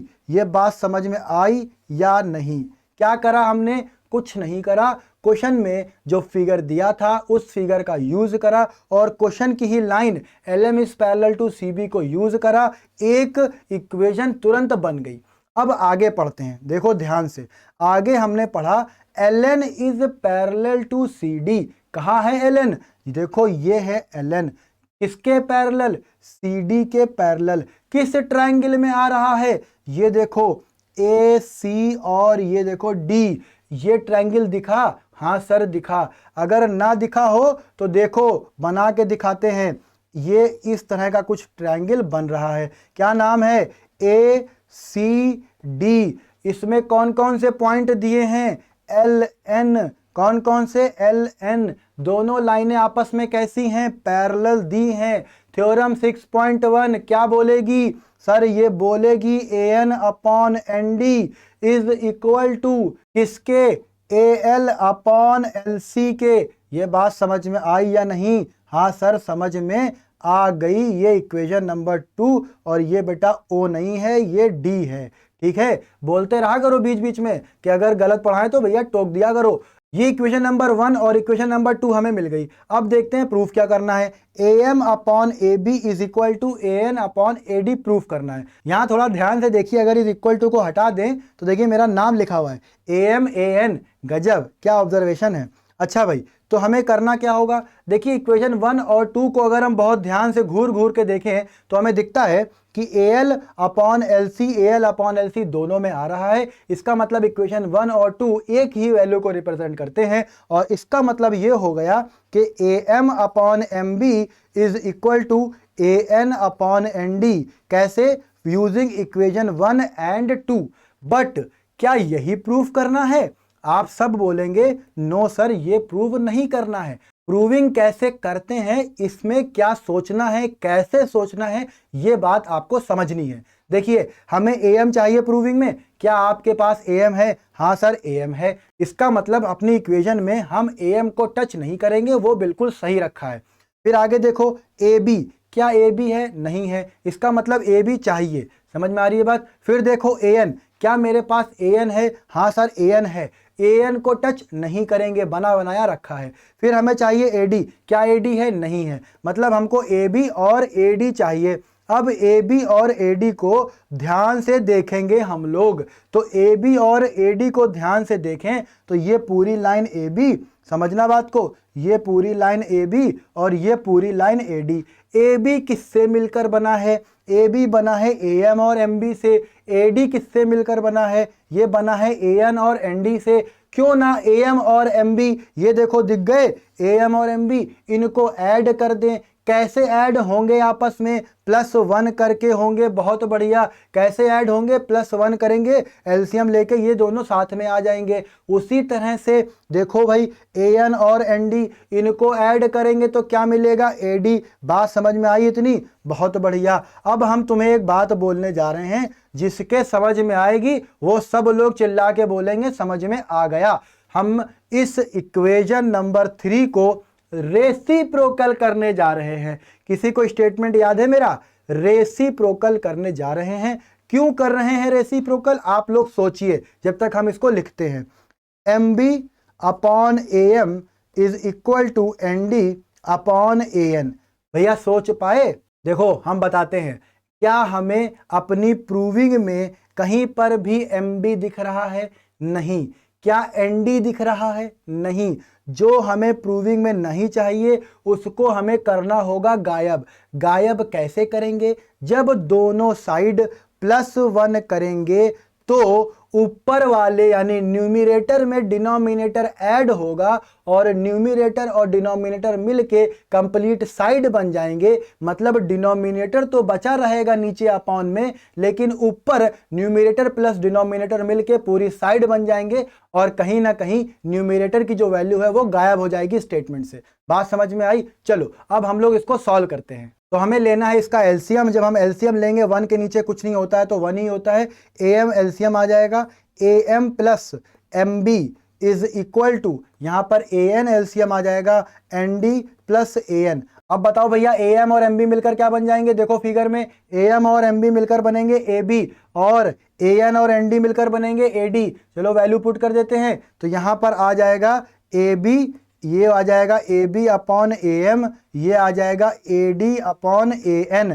प्रूव क्या करना है ये भी देख लेते हैं। प्रूव करना है A M upon A B is equal to A N upon A D. जो हमने प्रूव किया है ये उसका रेसिप्रोकल आ रहा है। कुछ नहीं, चलो भाई न्यूमरेटर को डिनोमिनेटर बना दें और डिनोमिनेटर को न्यूमरेटर बना दें, उससे मेरे फ्रैक्शन या वैल्यूज पर कोई फर्क नहीं पड़ेगा। A M upon A B is equal to AN upon AD। Reciprocal समझते हैं ना, सेम रेशियोज का रेसिप्रोकल करेंगे तो हमारी वैल्यू पे कोई फर्क नहीं पड़ेगा। यही प्रूव करना था और प्रूव हो गया। आई होप आपको मजा आ रहा होगा। अगर मजा आ रहा है तो वीडियो को लाइक कर दो भैया, अभी तक नहीं बोला है, अब कर दो। तो लाइक कर दिया ना, चलो अब आगे बढ़ते हैं। क्वेश्चन नंबर 4, हम फिर से वही बात बोल रहे हैं, बस क्वेश्चन को पढ़ना सीखना है आपको। क्वेश्चंस में कुछ नहीं है, एक और चूरन क्वेश्चन है ये। देखिए लिखा है इसमें, in figure 6.19 DE is parallel to AC।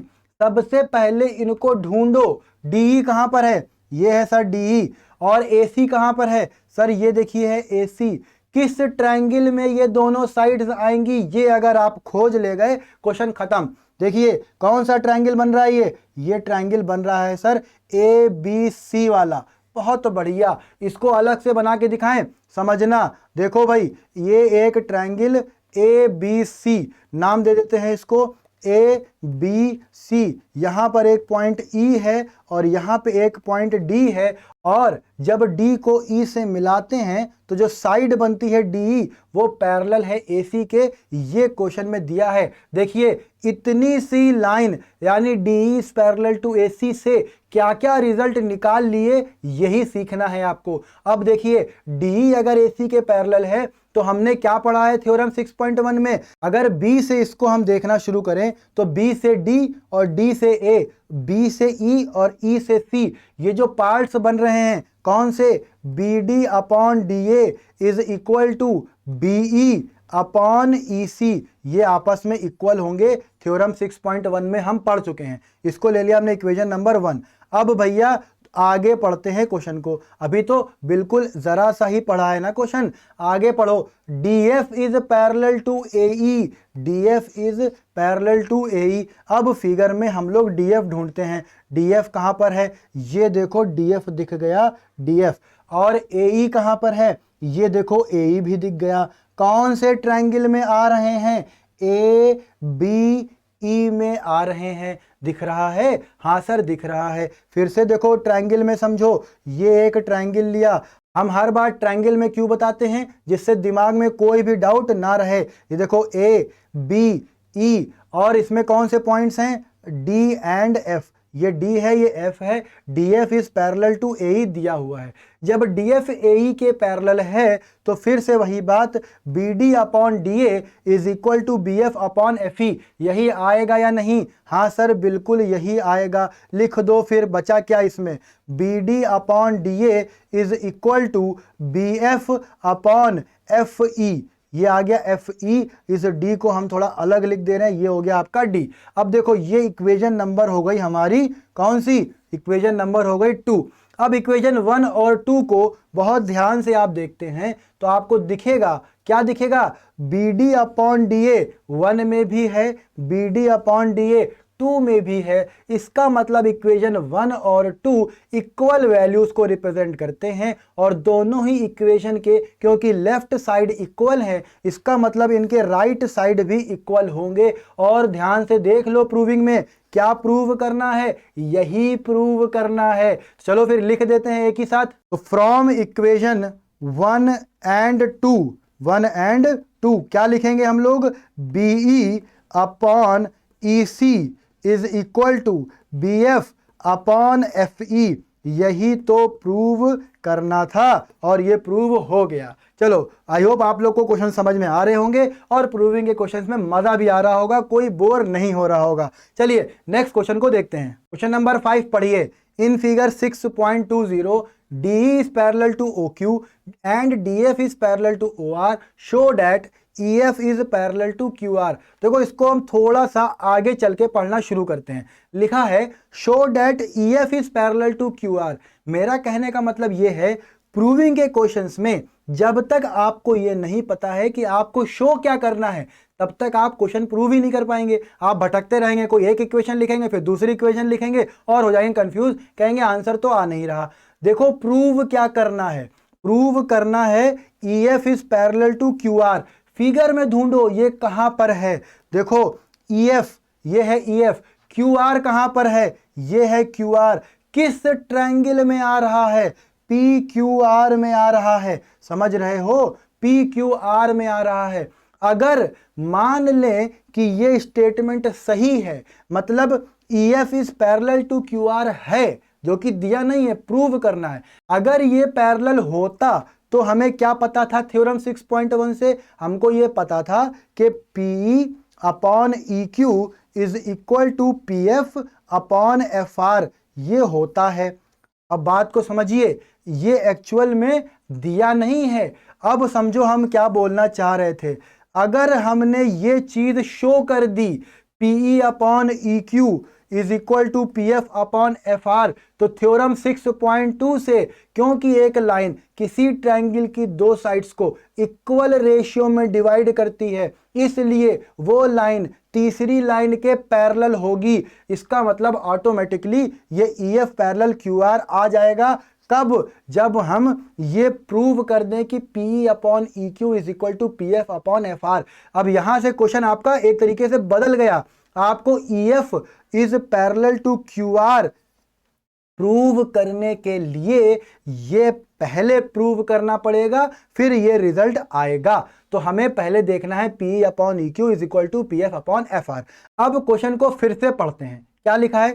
DE is parallel to OQ। ढूंढो इनको, तुरंत लग जाओ बस ढूंढने के लिए। ED या DE एक ही बात है। ये कलर नहीं दिख रहा हो तो ये कलर दिख रहा होगा। DE किसके पैरेलल है? QO बोले या OQ बोले, एक ही बात है। किस ट्रायंगल में आ रहे हैं? दोनों के सिरों को मिला दो। मतलब क्या है? Q को E से मिलाओ और आगे जहां तक जा रहा हो वहां तक ले जाओ। इस तरह से हमको जो ट्रायंगल मिलेगा उसको ध्यान से देखना। कैसा ट्रायंगल है ये? POQ। POQ, इसमें दो पॉइंट्स कौन कौन से हैं? E and D। ये बात समझ में आई? E and D। ये क्या बन गया भाई? कौन सा शेप बन गया ये? चलो इसको हटा देते हैं। ये पॉइंट कौन सा है? E and D। बहुत बढ़िया। गिवन है ED या DE is parallel to OQ।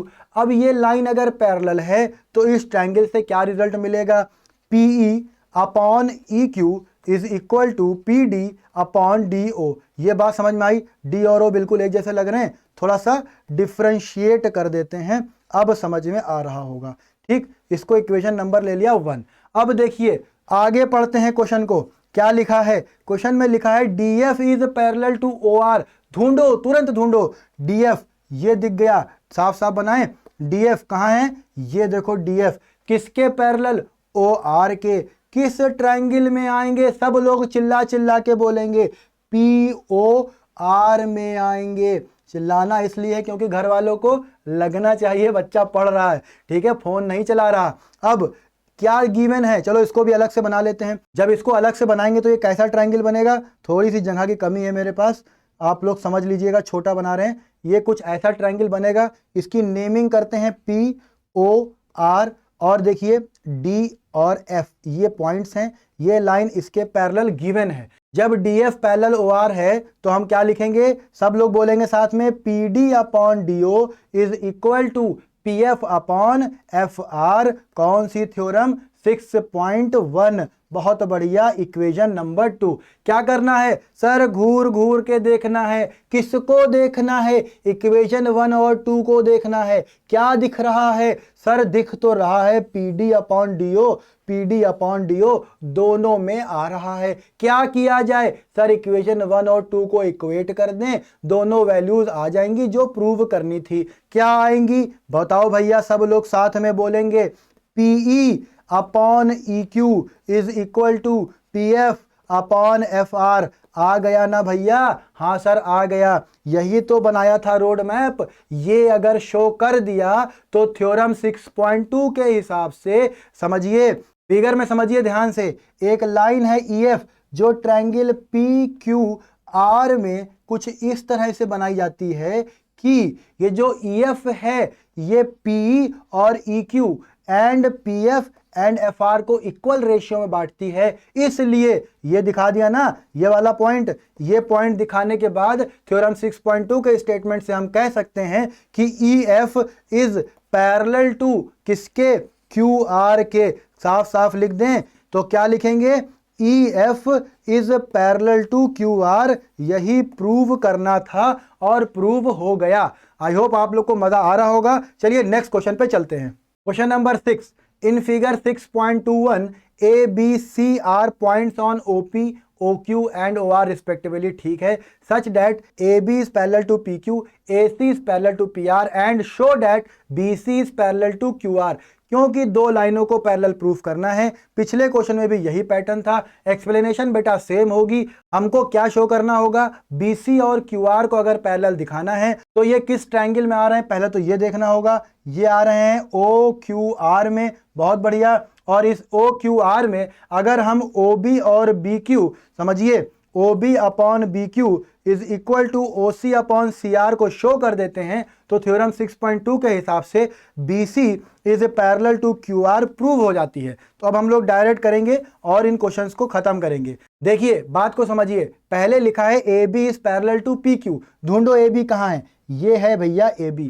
किसके पैरेलल है, PQ के पैरेलल है, बहुत बढ़िया। अब हम इसमें आपको अलग से बना के नहीं दिखाएंगे, आप लोग खुद से इसको अलग से बनाइएगा, ठीक है। क्या लिखा है भाई, AB जो है वो PQ के पैरेलल है। अगर हम O से देखें तो OA upon AP is equal to OB upon BQ आएगा। किस लाइन से, AB is parallel to PQ के हिसाब से हम देखें तो हमें मिलेगा OA upon AP is equal to OB upon BQ। ये बात समझ में आई, बहुत बढ़िया। इसको इक्वेशन नंबर हमने 1 ले लिया। अब देखिए क्वेश्चन को आगे पढ़िए। क्वेश्चन में आगे लिखा है, कौन सी लाइन पैरेलल दी है, इसमें लिखा है AC is parallel to PR।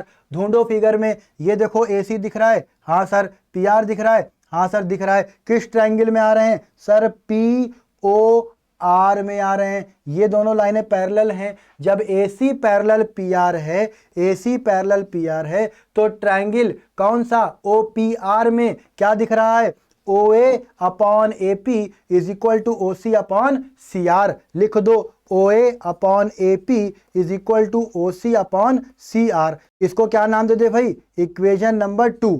बहुत बढ़िया। अब क्या करना है सर, वही काम घूर घूर के देखना है। देखो फिर इक्वेशन 1 और 2 में क्या दिखता है, OA upon AP, OA upon AP, left side equal तो राइट साइड भी इक्वल। चलो भैया क्या लिख दें सर, ऐसा करिए OB upon BQ is equal to OC upon CR लिख दीजिए। अब भैया ये कंक्लूजन आया इक्वेशन 1 और 2 से।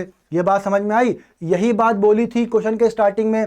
कहाँ है ये, OB BQ OC CR, ये अगर सेम रेशियो में आते हैं, कौन डिवाइड करता है इसको सर, BC डिवाइड करती है।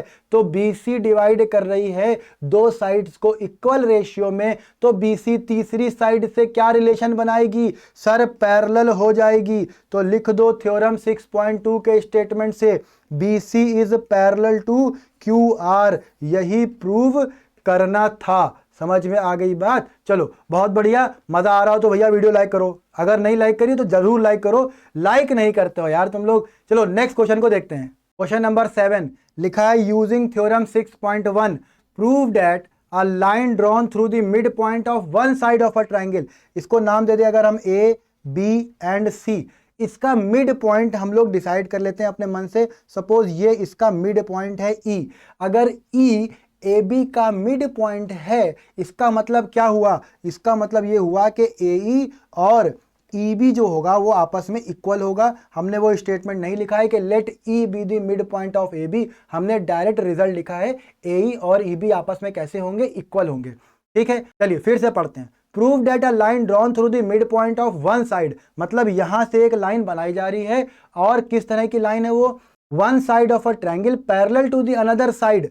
ये एक दूसरी लाइन के पैरेलल है। अब यहां से आप AC के पैरेलल भी बना सकते हैं जो BC को इंटरसेक्ट करेगी, या आप BC के पैरेलल भी बना सकते हैं जो AC को इंटरसेक्ट करेगी। ये दिखने में थोड़ा अच्छा लग रहा है क्योंकि हमको वीडियो में समझाना भी है, इसलिए हम BC के पैरेलल बना रहे हैं। और सपोज करा ये F पर AC को इंटरसेक्ट करती है। तो हमने दो बातें लेट करी कि जो E है वो मिड पॉइंट है AB का, एंड ये क्वेश्चन में दिया हुआ है EF हमने लेट किया है। बाकी गिवन है, क्या गिवन है, EF इज पैरेलल टू, क्या लिखा है, BC। ये आपका गिवन है। अब आगे क्या लिखा है, बाइसेक्ट्स दी थर्ड साइड। थर्ड साइड कौन सी, जहां पर ये मिल रही है, यानी AC। अब EF अगर AC को बाइसेक्ट करेगा तो हमें प्रूव क्या करना है, हमको प्रूव करना है एफ को mid point.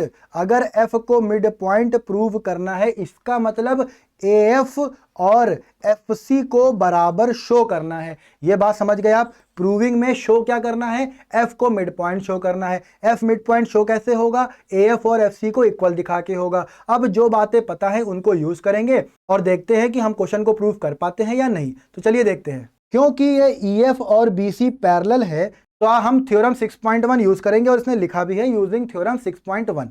EF is parallel to BC, इसका मतलब AE upon EB is equal to AF upon FC। ये बात समझ में आ गई, बहुत बढ़िया। अब देखिए हमें एक बात और पता है कि ये जो E है ये मिड पॉइंट है, ये क्वेश्चन में दिया हुआ है। अब देखिए AE क्योंकि EB के इक्वल है तो क्या ये AE और EB कैंसिल आउट नहीं हो जाएंगे भाई, सेम वैल्यूज को कैंसिल आउट कर देगी।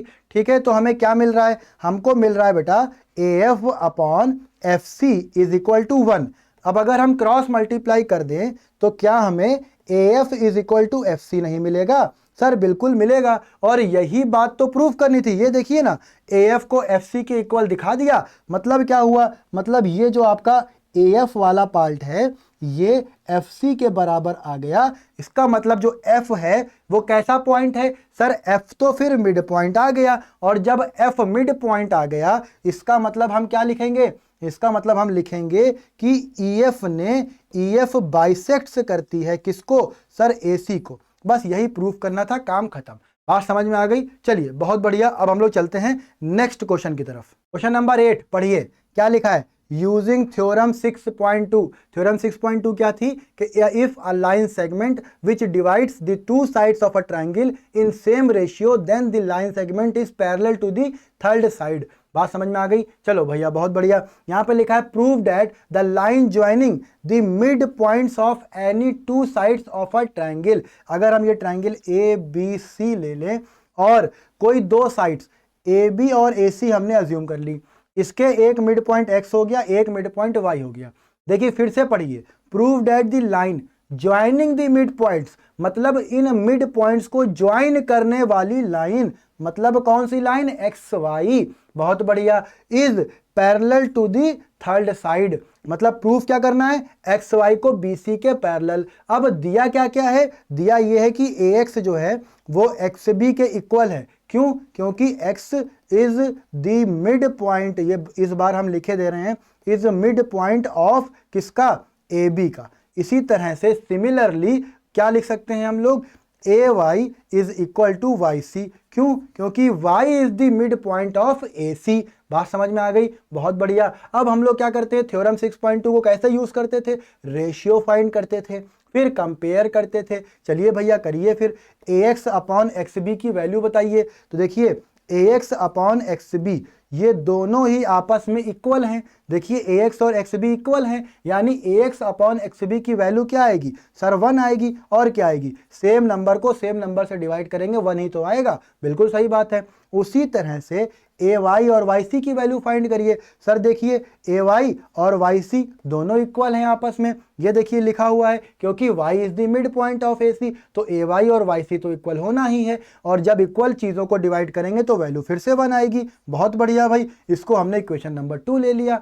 अब देखिए इक्वेशन नंबर 1 और इक्वेशन नंबर 2 दोनों की ही वैल्यू इक्वल है। किसके इक्वल है, 1 के इक्वल है।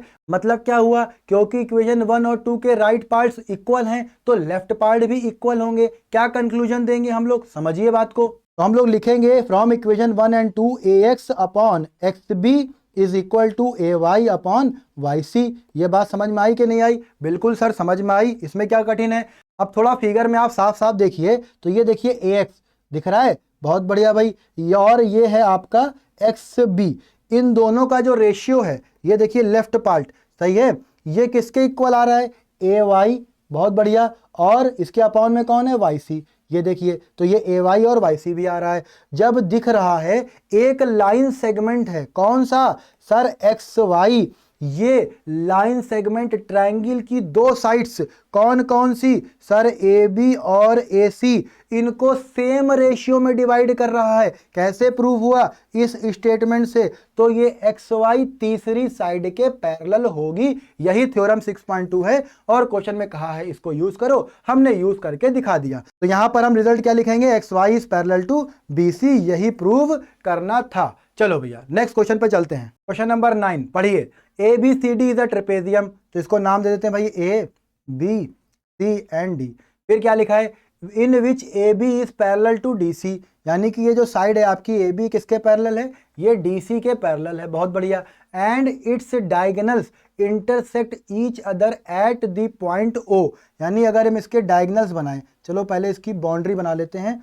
ये हो गया आपका ए बी, ये ए डी, ये आपका डी सी और ये हो गया आपका बी सी। अच्छा खासा फिगर की हमने सत्या लगा दी। अच्छा भाई, A B parallel D C दिया हुआ है, इसके डायगोनल्स को भी मिला देते हैं। डायगोनल्स को मिलाया तो ये ए सी और ये आपका बी डी।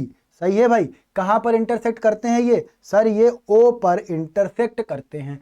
फिर ये कह रहे हैं show that A O upon B O is equal to C O upon D O. बात समझिएगा बहुत ध्यान से। अब यहाँ पर रेशियोज में वैल्यूज आ रही हैं और हम तो पढ़ रहे हैं ट्रायंगल, और ट्रायंगल में भी पढ़ी है थ्योरम 6.1 एंड 6.2, जिसमें थ्योरम 6.1 ये कहती है कि एक ट्रायंगल में अगर एक पैरेलल लाइन बनाएं किसी साइड के पैरेलल जो हो, वो रिमेनिंग टू साइड्स को सेम रेशियो में डिवाइड करती है। 6.2 क्या कहती है? एक लाइन जो ट्रायंगल की दो साइड्स को सेम रेशियो में डिवाइड करती है वो तीसरी साइड के पैरेलल होगी। दोनों ही थ्योरम्स में पैरेलल लाइन आता है, पैरेलल, और इस क्वेश्चन में कहीं पर भी पैरेलल लाइंस नहीं दिख रही हैं। क्या करें? कहीं ना कहीं हमें पैरेलल लाइंस को इंट्रोड्यूस करना होगा और ट्रायंगल्स को ढूंढना होगा। ऐसे ट्रायंगल्स को ढूंढना होगा जिसमें मेरी रिक्वायर्ड वैल्यूज एओ, एओ कहां पर है? ये देखो ये एओ। बीओ, बीओ कहां पर है? ये देखो भैया बीओ। बहुत बढ़िया। सीओ, सीओ कहां पर है? ये देखो ये है सीओ। समझ रहे हो? और डीओ कहां पर है? ये है देखो डीओ। ये वाली लाइन जो है वो डीओ को रिप्रेजेंट कर रही है। हमें ऐसे ट्रायंगल्स को लेना होगा जहां पर ये चारों पार्ट्स हमको मिले। ये बात समझ में आई? बहुत बढ़िया। अब एक बात आप लोग समझिए, बहुत ध्यान से समझिएगा। देखिए, हमें चाहिए पैरेलल लाइन और इंटरसेक्टिंग पॉइंट है ओ, तो क्यों ना यहीं पर एक पैरेलल लाइन बना दी जाए। आप ये पैरेलल लाइन भी ले सकते हैं, सपोज ओपी, या फिर आप दूसरी साइड भी पैरेलल लाइन को बना सकते हैं। सपोज ये वाली लाइन ये आपकी हो गई ओपी। ठीक, जो मर्जी हो आपकी, आप उस पैरेलल लाइन को ले सकते हैं। देखिए, इस पैरेलल लाइन ओपी के साथ कैसे खेलना है ये आप पर डिपेंड करता है। खेल में आप कितने माहिर हैं ये आप पर डिपेंड करता है। हम ये वाली ले रहे हैं क्योंकि हमें फिगर में थोड़ा आसान दिख रहा है। अब देखिए, ओपी को अगर हमने लिया तो ये दो ट्रायंगल्स में आ रही है। दो ट्रायंगल्स में किस तरह से आ रही है इस बात को समझिए और दिमाग से समझिएगा। देखिए, हमें एक ट्रायंगल दिख रहा है ए बी और ये है आपका डी। समझ में आया भाई?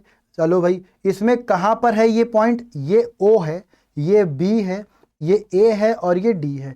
ये वाला जो पॉइंट है ये आपका पी है। अब यहां पर कंस्ट्रक्शन हमने ऐसे करा है कि ये जो ओपी लाइन है, ओपी ये पैरेलल है किसके? ए बी के। और किसके? दूसरी लाइन कौन है? ये है आपकी डी सी। और जब ये DC के भी पैरेलल है, AB के भी पैरेलल है, तो ये तीनों लाइनें आपस में पैरेलल हो जाएंगी। इसका मतलब OP is parallel to AB is parallel to DC। ये बात समझ में आ गई? चलो भैया बहुत बढ़िया। यानी ये तीनों लाइनें आपस में पैरेलल हैं। अब आप समझिए, जब ये PO AB के पैरेलल है, कैसे हैं? ये हमने खुद से अज्यूम करा है, ये लेट किया है हमने। अब अगर ये PO AB के पैरेलल है तो D की तरफ से हम देखें, थ्योरम 6.1 को इंप्लीमेंट करें तो DP upon PA is equal to DO upon, ये D बना हुआ है, DO अपॉन OB। D और O में बड़ा कंफ्यूजन हो जाता है लिखने में। अच्छा भाई, ये इक्वेशन नंबर हम 1 ले लेते हैं। दूसरे ट्रायंगल में हम OP को कैसे यूज करेंगे ये बात समझिएगा। ट्रायंगल देखिए, पहले एक ट्रायंगल आपको दिख रहा है ADC की फॉर्म में। ये भैया देखो A, ये D और ये C, इसी में दो पॉइंट चिपके हैं P एंड O। और यहां पर कौन सी कंडीशन हमने अज्यूम करी है, OP is parallel to DC. जब ये ओपी डीसी के पैरेलल है तो भैया थ्योरम 6.1 क्या कहती है, थ्योरम 6.1 कहती है एपी अपॉन पीडी, ये देखिए एपी और ये पीडी किसके इक्वल, एओ अपॉन ओसी। ये बात समझ गए होंगे, इसको इक्वेशन नंबर हमने 2 ले लिया। फिर वही काम करना है, क्या करना है, घूर घूर के देखो किसको, 1 और 2 को, क्या दिखता है भैया बताओ। देखो इक्वेशन 1 और 2 के लेफ्ट पार्ट्स को देखो, यहां पर लिखा है डीपी और यहां पर लिखा है पीडी, दोनों एक ही बात है, या आप डीपी लिखो या आप पीडी लिखो, एक ही लाइन सेगमेंट है। कौन सा, ये देखो डीपी बोलो या पीडी बोलो, एक ही बात है, यहां पर कंफ्यूजन ना करना। अच्छा भाई पीए लिखो, ये देखो पीए लिखो या एपी लिखो, एक ही बात है, ये देखो एपी बोले या पीए बोले, एक ही बात है। वो बात समझ में आ गई, समझ गए ना। डीपी और पीडी एक ही लाइन सेगमेंट को रिप्रेजेंट करते हैं, एपी और पीए एक ही लाइन सेगमेंट को रिप्रेजेंट करते हैं। अब समझना बहुत ध्यान से, यहां पर हम देखते हैं जो डीपी है इक्वेशन नंबर 1 में वो न्यूमरेटर में है और इक्वेशन 2 में ये डिनोमिनेटर में है। उसी तरह से जो ये पीए है इक्वेशन नंबर 1 में डिनोमिनेटर में है, इक्वेशन नंबर 2 में न्यूमरेटर में है। अगर हमें वैल्यू सब्स्टिट्यूट करनी है, देखिए अभी तक जो वैल्यू सब्स्टिट्यूट कर रहे थे उसमें हमको बना बनाया मिल रहा था, कोई ज़्यादा दिमाग लगाना नहीं था, सीधे सब्स्टिट्यूट कर दिया था। यहाँ पर जो फ्रैक्शन है वो रेसिप्रोकल में है, तो रेसिप्रोकल में है, एक जैसी शक्ल बनानी है तो किसी एक फ्रैक्शन को उल्टा यानी रेसिप्रोकल तो करना ही होगा। चलो फिर पहले रेसिप्रोकल करते हैं, फिर इक्वेशन 1 और 2 को इक्वेट करते हैं और रिक्वायर्ड रिजल्ट को फाइंड कर लेते हैं। इक्वेशन 1 को अगर हम रेसिप्रोकल करेंगे तो हमें क्या मिलेगा, तो एपी अपॉन क्या लिख दें, पीडी लिख दिया। अब तो कोई कंफ्यूजन नहीं है, बिल्कुल नहीं है। अब देखो जब हमने नीचे पीए को क्या लिखा है, एपी, क्यों, दोनों एक ही वैल्यू को रिप्रेजेंट कर रहे हैं। अब देखो एपी अपॉन पीडी करा है तो इधर भी उल्टा करना पड़ेगा, इसको हमने बीओ अपॉन डीओ लिख दिया, कोई दिक्कत तो नहीं है, नहीं सर कोई दिक्कत नहीं है। इसको हमने इक्वेशन नंबर 3 ले लिया, सही है। चलो भाई इक्वेशन नंबर 3 और इक्वेशन नंबर 2 को अब देखो तो इनके दोनों के ही लेफ्ट पार्ट इक्वल हैं। जब लेफ्ट पार्ट इक्वल हैं तो राइट पार्ट भी इक्वल होंगे और इक्वेशन 2 और 3 को इक्वेट करने पर हमको क्या मिलेगा, हमको मिलेगा BO upon DO is equal to AO upon OC लिखा है और यहाँ प्रूविंग में सीओ लिखा है तो हम इसको सीओ करे दे रहे हैं, कंफ्यूज ना होना भैया, ठीक है। ये हमने सीओ लिख दिया। अभी भी हमारी रिक्वायर्ड प्रूविंग नहीं आई है, ध्यान से अगर आप देखते हैं तो एओ के नीचे बीओ है, सीओ के नीचे डीओ है और हमारे पास अभी तक ये फॉर्म नहीं मिली है। तो हमें क्या करना है, एओ के नीचे बीओ को लाना है और सीओ के नीचे डीओ को लाना है। कैसे आएगा कौन बताएगा, सर क्रॉस मल्टीप्लाई कर दीजिए, काम आपका बन जाएगा। बहुत बढ़िया, कर देते हैं फिर। तो हमने क्या करा, हमने करा CO into BO is equal to AO into DO. ये स्टेप हमने एक्स्ट्रा लिखा है समझाने के लिए, डायरेक्ट भी हम कर सकते थे। देखो एओ के नीचे क्या लाना है, एओ के नीचे लाना है बीओ को, ये आ गया हमारे इधर राइट साइड में, मल्टीप्लाई में है डिवाइड में हो जाएगा। उसी तरह से सीओ के नीचे क्या आ जाएगा, डीओ, यही बात प्रूफ करनी थी। अब भैया सीओ अपॉन डीओ लिखो या AO upon BO is equal to CO upon DO लिखो, एक ही बात है। तो यही प्रूफ करना था और ये प्रूफ हो चुका है। आई होप ये क्वेश्चन भी आपको समझ में बढ़िया से आया होगा। अब देखते हैं इस वीडियो का last question, question number 10। Question number 10 में क्या लिखा है, the diagonals of a quadrilateral A B C D. अब ये किस तरह का क्वाड्रिलेटरल है हमें नहीं पता, हमने एक क्वाड्रिलेटरल ले लिया ए बी सी और डी। अब ये ना कहना कि सर आपने ट्रिपेजियम ले लिया है। देखो ट्रिपेजियम की प्रॉपर्टी क्या होती है, अपोजिट साइड्स, कोई एक अपोजिट साइड पैरेलल होनी चाहिए। यहाँ पर हम वो प्रॉपर्टी को यूज नहीं करेंगे, मतलब हम उसको ट्रिपेजियम अज्यूम नहीं करेंगे, वो भले ही दिखने में ट्रिपेजियम जैसा लग रहा है, समझ में आना चाहिए, इसलिए इस फिगर को लिया है। क्या लिखा है, ए बी सी डी एक क्वाड्रिलेटरल है, ये हमने एक क्वाड्रिलेटरल ले लिया। कुछ इस तरह से है कि इनके जो डायगोनल्स हैं वो एक दूसरे को कहाँ पर इंटरसेक्ट करते हैं, ओ पर करते हैं। चलो भैया बना लेते हैं। ये एक डायगोनल आपका AC और दूसरा हो गया आपका BD, कहाँ पर इंटरसेक्ट करते हैं, O पर करते हैं। सही है भाई। तो लिखा है कि भाई AO upon BO is equal to CO upon DO, ये गिवन है, इस बार ये बेटा गिवन है, सही है। अच्छा, तो प्रूव करना है ABCD ट्रिपेजियम है। मतलब ये हुआ कि इस बार हम लोग इस रेशियो को लेंगे, इसको यूज करेंगे और ये बात शो करेंगे कि AB जो है वो DC के पैरेलल है। जब हम ये AB is parallel to DC show कर देंगे तो हम कह सकते हैं क्योंकि ये क्वाड्रिलेटरल है और इसमें one pair of sides parallel हैं तो ये एक ट्रिपेजियम है। ट्रिपेजियम की डेफिनेशन यही होती है। तो हमें बेसिकली क्या करना है, AB को DC के पैरेलल प्रूफ करना है। और हम लोग पढ़े हैं थ्योरम 6.1 6.2, उसमें कोई साइड्स को पैरेलल कैसे प्रूव करते हैं, जब वो साइड्स ट्रायंगल की दो साइड्स को इक्वल रेशियो में डिवाइड कर रही हो तो वो तीसरी साइड के पैरेलल आ जाती है। कहीं ना कहीं हमारे दिमाग में ये होना चाहिए। तो फिर से वही बात कि हमने तो पढ़ी है पैरेलल लाइंस, यहां पर तो पैरेलल लाइंस है ही नहीं। क्या करें, कंस्ट्रक्ट करेंगे, खुद से बनाएंगे। कैसी बनाएंगे, देखिएगा, ऐसी लाइंस बनाएंगे जो इस प्रॉपर्टी को फॉलो ना करती हो। मेरी बात समझिए, देखिए अगर हमने एक लाइन ड्रॉ करी, ये एक लाइन है, इसको नाम दे दिया हमने EF। क्या नाम दे दिया हमने, EF। ये EF जो है हमने लेट कर लिया, let EF is parallel to DC। अब बात समझिए, EF को DC के पैरेलल लिया है, EF को DC के पैरेलल लिया है और EF को हमने AB के पैरेलल नहीं लिया है। ना ही ये दिया हुआ है कि AB जो है वो पैरेलल है DC के। ये बात प्रूव करनी है कि AB पैरेलल है DC के। इसी का आप उल्टा भी ले सकते हैं। अगर आप EF को AB के पैरेलल लेते हैं तो फिर DC के पैरेलल नहीं लेंगे और फिर हम एक ऐसा रिलेशन निकालेंगे कि ये AB और DC आपस में पैरेलल आ जाएं और जैसे ही ये पैरेलल आएंगे तो ये ट्रिपेजियम बन जाएगा। ये है इस क्वेश्चन का रोड मैप। बात समझ में आई? चलो भैया, बहुत बढ़िया। तो हमें क्या करना है, हमें कुछ कंस्ट्रक्शंस करने हैं और वहां से रिलेशन निकालनी है AB is parallel to DC। तो हमने एक कंस्ट्रक्शन किया, हमने लेट कर लिया कि EF is parallel to DC। DC इसलिए लिया है क्योंकि इस फिगर में हम क्योंकि वीडियो बना रहे हैं इसलिए पढ़ाने में समझाने में आसानी होगी। अब यहां पर एक बात आप समझिए बहुत ध्यान से कि अगर EF DC के पैरेलल है और EF का ही एक छोटा हिस्सा है, ये देखिए EO, तो जब EF DC के पैरेलल है तो क्या बेटा EO DC के पैरेलल नहीं होगा, क्योंकि EO is a part of EF। समझ में आ गई बात? चलो भैया, बहुत बढ़िया। अब जब हमने EO को DC के पैरेलल अज्यूम कर लिया है तो देखिए कौन सा ट्रायंगल देखें हम लोग, इस ट्रायंगल में देखिए बहुत ध्यान से, ये कैसा ट्रायंगल है, क्या नाम है इसका, ADC। ADC देखिए हम आपको अलग से बना के दिखाते हैं। A, ये D और C, इसमें दो पॉइंट्स कौन कौन से हैं, E और O। तो देखिए E और O आपके ये पॉइंट हो गए और इसमें EO is parallel to DC है। समझ में आ गई बात? ये हमने अज्यूम किया है, हमने लेट किया है। यहां पर थ्योरम 6.1 का स्टेटमेंट लगाइए, उसके हिसाब से हम क्या लिख सकते हैं, क्योंकि EO is parallel to DC है, it means AE upon ED is equal to AO upon CO। ये बात सही है, बिल्कुल सही है, इसमें तो कोई डाउट है ही नहीं। समझ में आ गई बात? चलो ये लाइंस को हम गायब कर देते हैं जिससे कोई फर्जी का कंफ्यूजन ना बने। अब ध्यान से देखिए, ये AO अपॉन OC, इसकी वैल्यू क्या हमारे पास गिवन है? आप सब बोलेंगे हाँ सर, ये तो क्वेश्चन में दिया हुआ है। क्या दिया है भैया? AO upon BO is equal to CO upon DO।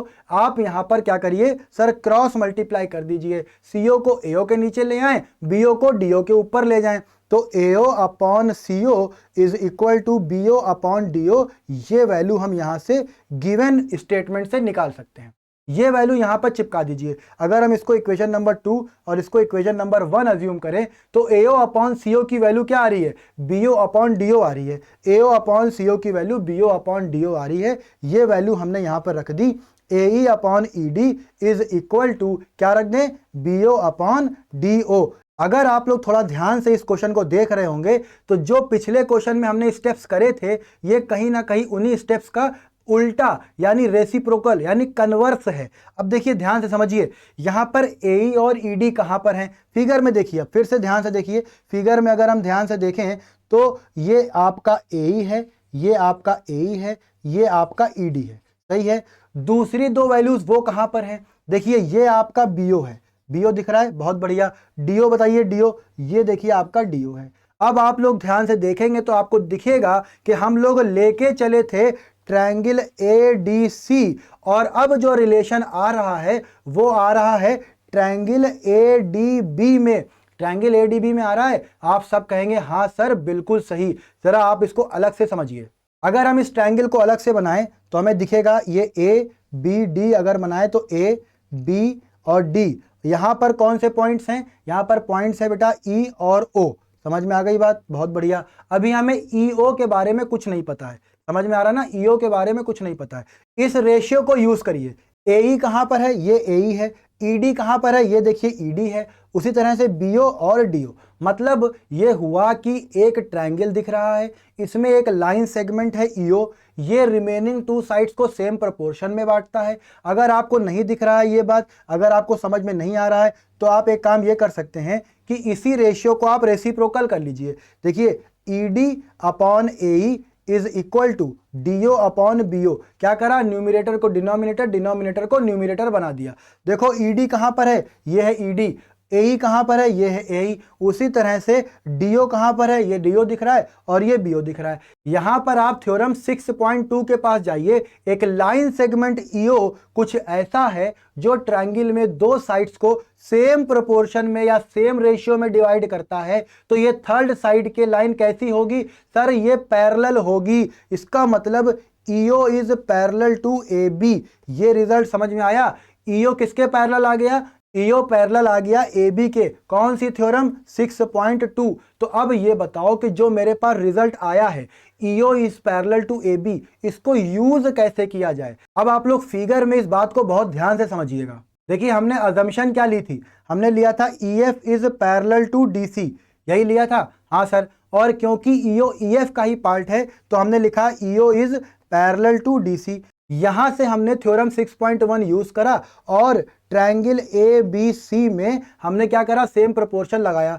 Same proportion में वैल्यू को सब्स्टिट्यूट करा और ये देखा कि भाई यहां पर तो D upon E A is equal to DO upon BO आ चुका है। और ये बात ये शो करती है थ्योरम 6.2 से कि EO is parallel to A B आ चुका है। अब ध्यान से देखिए, क्योंकि ईओ जो है वो ईएफ का ही एक पार्ट है, इसका मतलब ईओ की जगह अगर हम ईएफ लिख दें तो भी कोई गलती नहीं है।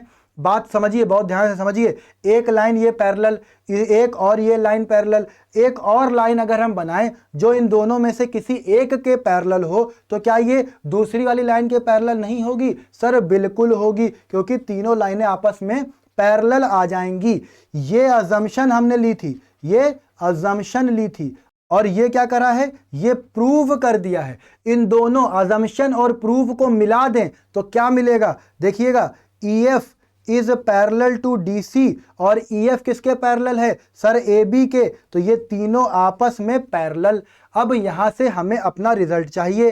रिजल्ट क्या है? इसको ट्रेपेजियम प्रूफ करना है। ट्रेपेजियम प्रूफ करने के लिए अपोजिट साइड्स पैरेलल होनी चाहिए। इसका मतलब AB को DC के पैरेलल दिखाना है। तो ये देखिए भाई AB और DC अपने आप पैरेलल आ चुका है। इस तरह से मेरा क्वेश्चन ये प्रूव हो चुका है। तो आई होप आप लोग को ये क्वेश्चन भी समझ में बहुत बढ़िया से आया होगा। तो अगर ये वीडियो आपको अच्छी लगी है तो वीडियो को जरूर लाइक कीजिए, मेरी मेहनत को थोड़ा सा सपोर्ट करिए और अपने दोस्तों में वीडियो को शेयर कीजिए, चैनल को सब्सक्राइब करिए और बेल आइकन का बटन जरूर दबाइए। मिलते हैं नेक्स्ट वीडियो में, तब तक अपना ख्याल रखिए और पढ़ाई करते रहिए। Thank you.